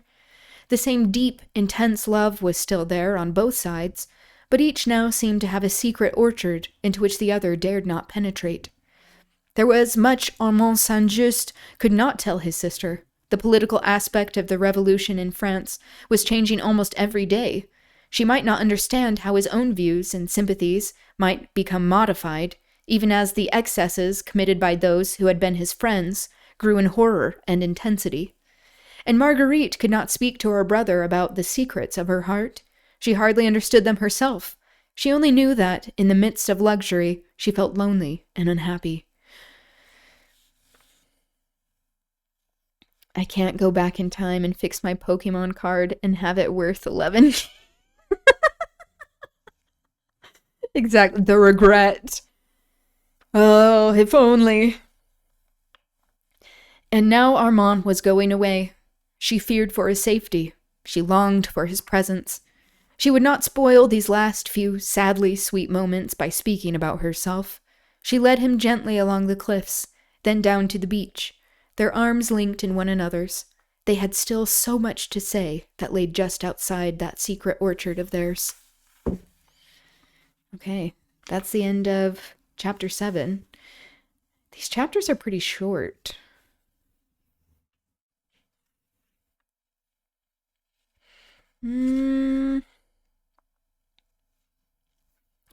Actually, maybe I'll start on Chapter 8. Just see how far we get. Chapter 8, The Accredited Agent. The afternoon was rapidly drawing to a close, and a long, chilly English summer's evening was throwing a misty pall over the green Kentish landscape. The Daydream had set sail, and Marguerite Blakeney stood alone on the edge of the cliff for over an hour, watching those white sails which bore so swiftly away from her the only being who really cared for her, whom she dared to love, whom she knew she could trust. Some little distance away to her left, the lights from the coffee room of the Fisherman's Rest glittered yellow in the gathering mist. From time to time it seemed to her aching nerves as if she could catch from thence the sound of merrymaking and jovial talk, or even that perpetual, senseless laugh of her husband's, which grated continually upon her sensitive ears. Sir Percy had had the delicacy to leave her severely alone. She supposed that, in his own stupid, good-natured way, he may have understood that she would wish to remain alone, while those white sails disappeared into the vague horizon so many miles away. He, whose notion of propriety and decorum were supersensitive, had not suggested even that an attendant should remain within call. Marguerite was grateful to her husband for all this. She always tried to be grateful to him for his thoughtfulness, which was constant, and for his generosity, which really was boundless. She tried even at times to curb the sarcastic, bitter thoughts of him, which made her, in spite of herself, say cruel, insulting things, which she vaguely hoped would wound him. Yes, she often wished to wound him, to make him feel that she too held him in contempt, that she too had forgotten that once she had almost loved him. Almost. Loved that inane fop, whose thoughts seemed unable to soar beyond the tying of a cravat or the new cut of a coat. Bah! And yet, Vague memories that were sweet and ardent and attuned to this calm summer's evening came wafted back to her memory on the invisible wings of the light sea breeze. The time when first he worshipped her. He seemed so devoted, a very slave. Okay, you shouldn't want that. And there was a certain latent intensity in that love which had fascinated her. Then suddenly, that love, that devotion, which throughout his courtship she had looked upon as the slavish fidelity of a dog, seemed to vanish completely. 24 hours after the simple little ceremony at old Saint-Roch, she had told him the story of how, inadvertently, she had spoken of certain matters connected with the Marquis de Saint-Cyr, before some men, her friends, who had used this information against the unfortunate Marquis, and sent him and his family to the guillotine. She hated the Marquis. Years ago, Armand, her dear brother, had loved Angèle de Saint-Cyr, but Saint-Just was a plebeian, and the Marquis, full of the pride and arrogant prejudices of his caste. Okay, we're actually calling it caste, because that's what it is. So the Baroness Orsi can admit that there is a caste system in this aristocracy, but still deny the oppression that it perpetuates and imposes. One day, Armand, the respectful, timid lover, ventured on sending a small poem, enthusiastic, ardent, passionate, to the idol of his dreams. The next night he was waylaid just outside Paris by the valets of the Marquis de Saint-Cyr, and ignominiously thrashed like a dog within an inch of his life, because he had dared to raise his eyes to the daughter of the aristocrat. The incident was one which, in those days, some 2 years before the Great Revolution, was almost daily occurrence in France. Incidents of that type, in fact, led to the bloody reprisals, which a few years later sent most of those haughty heads to the guillotine. Yeah, because people are tired of being oppressed and treated in that manner. Marguerite remembered it all. What her brother must have suffered in his manhood and his pride must have been appalling. What she suffered through him, and with him, she never attempted even to analyze. Yeah, so it sounded like the Marquis was an asshole. Doesn't mean necessarily his whole family needed to die, but also, like, they were benefiting from the oppression of all these other people. Then the day of retribution came. Saint-Cyr and his kind had found their masters in those same plebeians whom they had despised. Armand and Marguerite, both intellectual, thinking beings, adopted with the enthusiasm of their years the utopian doctrines of the Revolution, like Rousseau that we've been reading.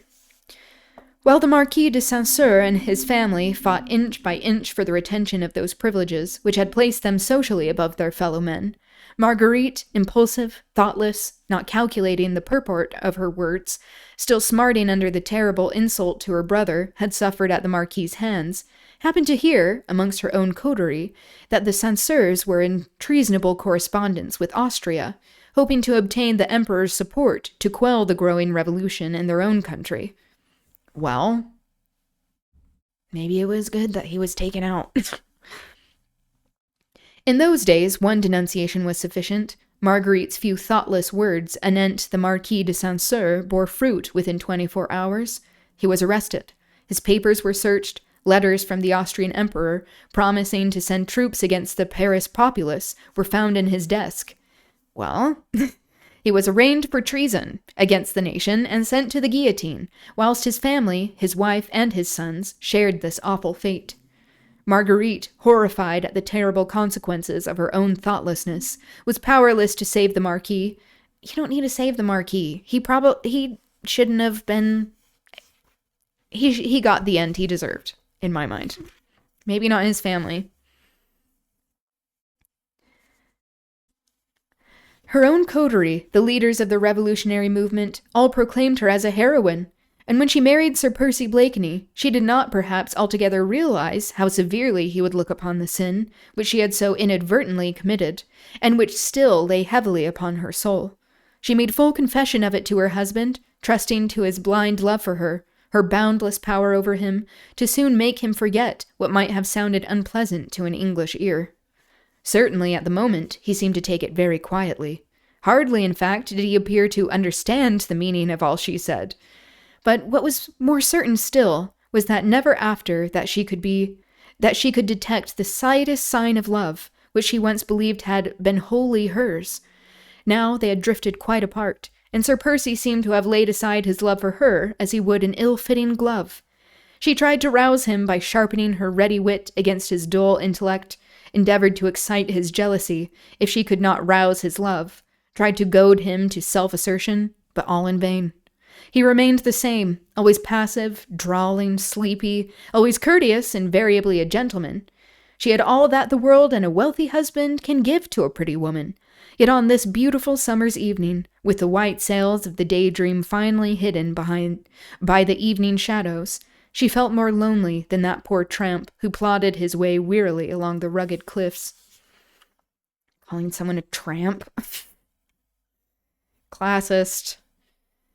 With another heavy sigh, Marguerite Blakeney turned her back upon the sea and cliffs and walked slowly back towards the Fisherman's Rest. As she drew near, the sound of revelry, of gay,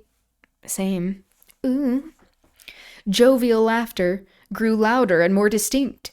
She could distinguish Sir Andrew Fulk's pleasant voice, Lord Tony's boisterous guffaws, her husband's occasional, drawly, sleepy comments.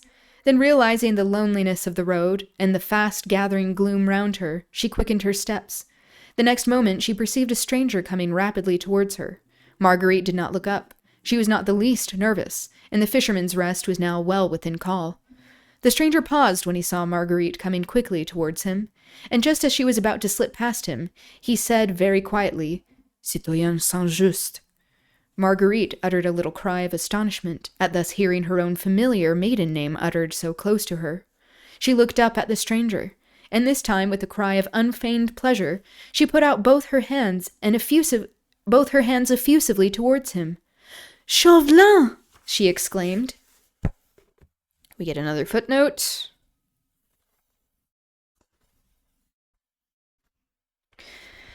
Bernard François Marquis de Chauvelin was the son of an attendant to Louis XVI, an aristocrat closely linked to the court. He embraced the revolution and was made ambassador to England in 1792. He worked to obtain Great Britain's neutrality in matters of the revolution. After the execution of Louis XVI in 1793, the British government ordered him to leave England. In France, he was subsequently made a member of the Council of State and elected to the Chamber of Deputies along with the restoration of the monarchy.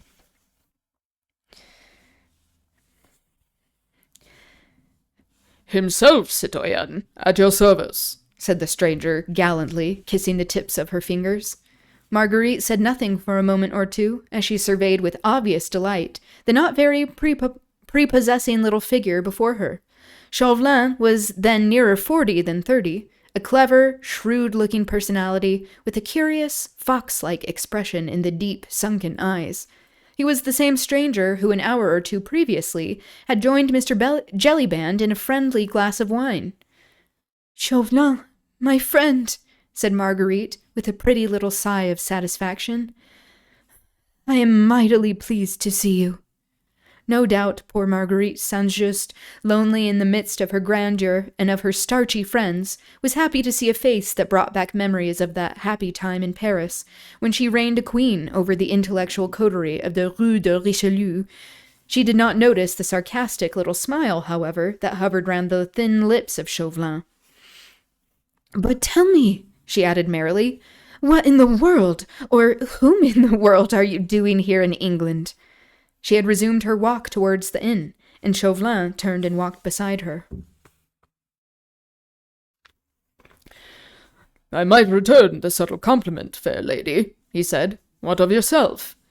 "Oh, I," she said, with a shrug of her shoulders. "Je m'ennuie, mon ami, that is all." Like she's bored. That's all. They had reached the porch of the Fisherman's Rest, but Marguerite seemed loath to go within. The evening air was lovely after the storm, and she had found a friend who exalted the breath of Paris, who knew Armand well, who could talk of all the merry, brilliant friends whom she had left behind. so she lingered under the pretty porch, while through the gaily lighted dormer window of the coffee room, sounds of laughter, of calls for Sally and for beer, of tapping of mugs and clinking of dice, mingled with Sir Percy Blakeney's inane and mirthless laugh. Chauvelin stood beside her, his shrewd, pale, yellow eyes fixed on the pretty face, which looked so sweet and childlike in the soft English summer twilight. "You surprise me, citoyenne," he said quietly, as he took a pinch of snuff. "Do I now?" she retorted gaily.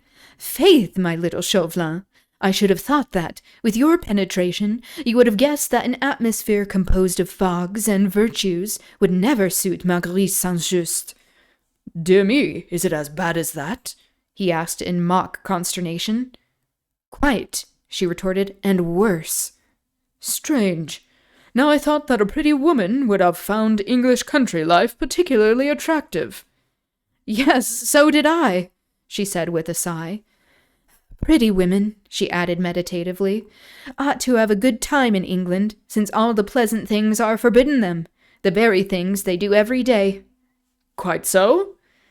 "You'll hardly believe it, my little Chauvelin," she said earnestly, "but I often pass a whole day, without encountering a single temptation." "No wonder," retorted Chauvelin gallantly, "that the cleverest woman in Europe is troubled with ennui." "Teeny, come here. Come here, Buck."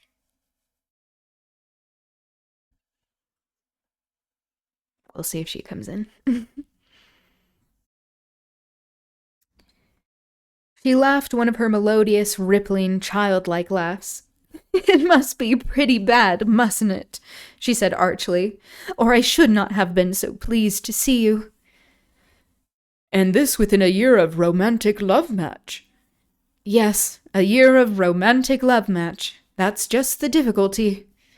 "Ah, that idyllic folly," said Chauvelin with quiet sarcasm, "did not then survive the lapse of weeks?" "Idyllic follies never last, my little Chauvelin. They come upon us like the measles, and are as easily cured." Yeah, we're getting a resurgence of that. Chauvelin took another pinch of snuff. He seemed very much addicted to that pernicious habit, so prevalent in those days. Perhaps, too, he found the taking of snuff a convenient veil for disguising the quick, shrewd glances with which he strove to read the very souls of those with whom he came in contact. "No wonder," he repeated with the same gallantry, "that the most active brain in Europe is troubled with ennui." "I was in hopes that you had a prescription against the malady, my little Chauvelin." "How can I hope to succeed in that which Sir Percy Blakeney has failed to accomplish?" "Shall we leave Sir Percy out of the question for the present, my dear friend?" she said dryly. Ah, my dear lady, pardon me, but that is just what we cannot very well do," said Chauvelin,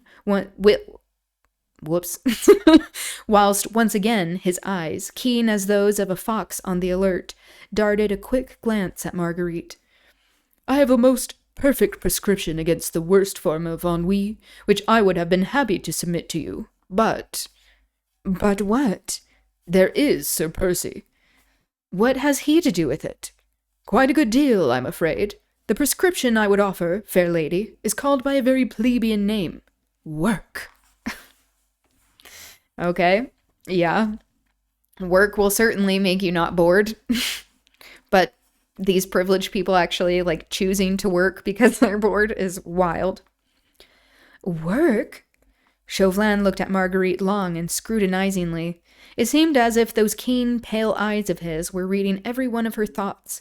They were alone together. The evening air was quite still, and their soft whispers were drowned in the noise which came from the coffee room. Still, Chauvelin took a step or two from under the porch, looked quickly and keenly all around him. Then, seeing that indeed no one was within earshot, he once more came back close to Marguerite. "Will you render France a small service, citoyenne?" he asked, with a sudden change of manner, which lent his thin, fox-like face a singular earnestness. "La, man," she replied flippantly, "how serious you look all of a sudden." "Hi, Buggy." "Come here."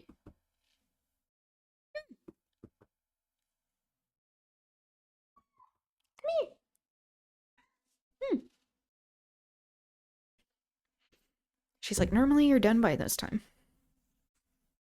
I just have a couple more pages.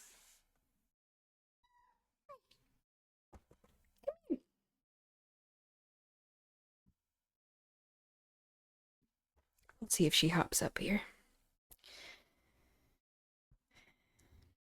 Actually, I think I may stop there, just as it's getting later.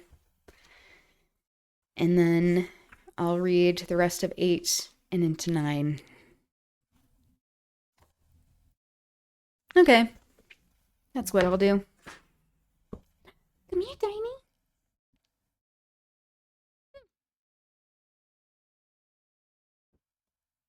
She looks like she wants to jump up here. There we go. Okay. That's going to be it for me today. Yes, please, ask away.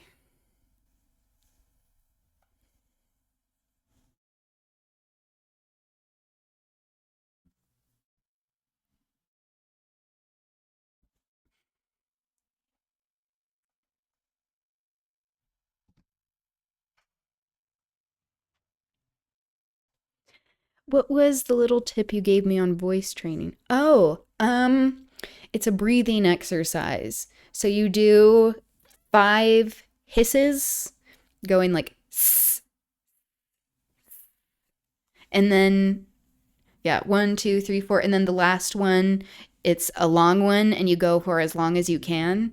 And it helps like build up your diaphragm muscle. And so that you have a little more control over your voice and more breath.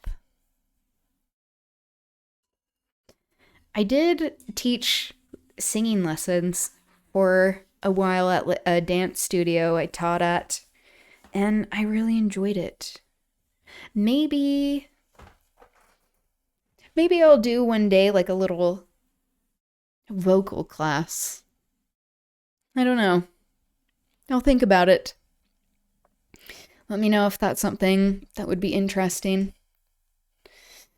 But I also maybe need to prove why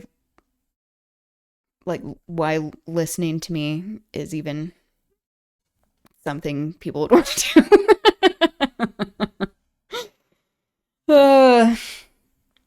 That would be delightful. Okay. Yeah. I'm thinking. I'll plan something. I'm thinking about also doing maybe like some ballet classes. So we'll see where I go with those. I'll need to get onto reading that voice book ASAP from my to be read. Oh, yeah. That book list is amazing. Great taste. Tan gonna practice them splits. Yes, exactly, if you want to. Yeah, honestly, if you have a good foundation with ballet, it makes like a lot of different other kinds of dancing in the Western world easier. But yeah. Okay. That's gonna be it for me. Thank you for being here. It was good chatting with you, as always. I hope you have a good rest of your day, your night, wherever you are. And I will see you soon. Okay, bye.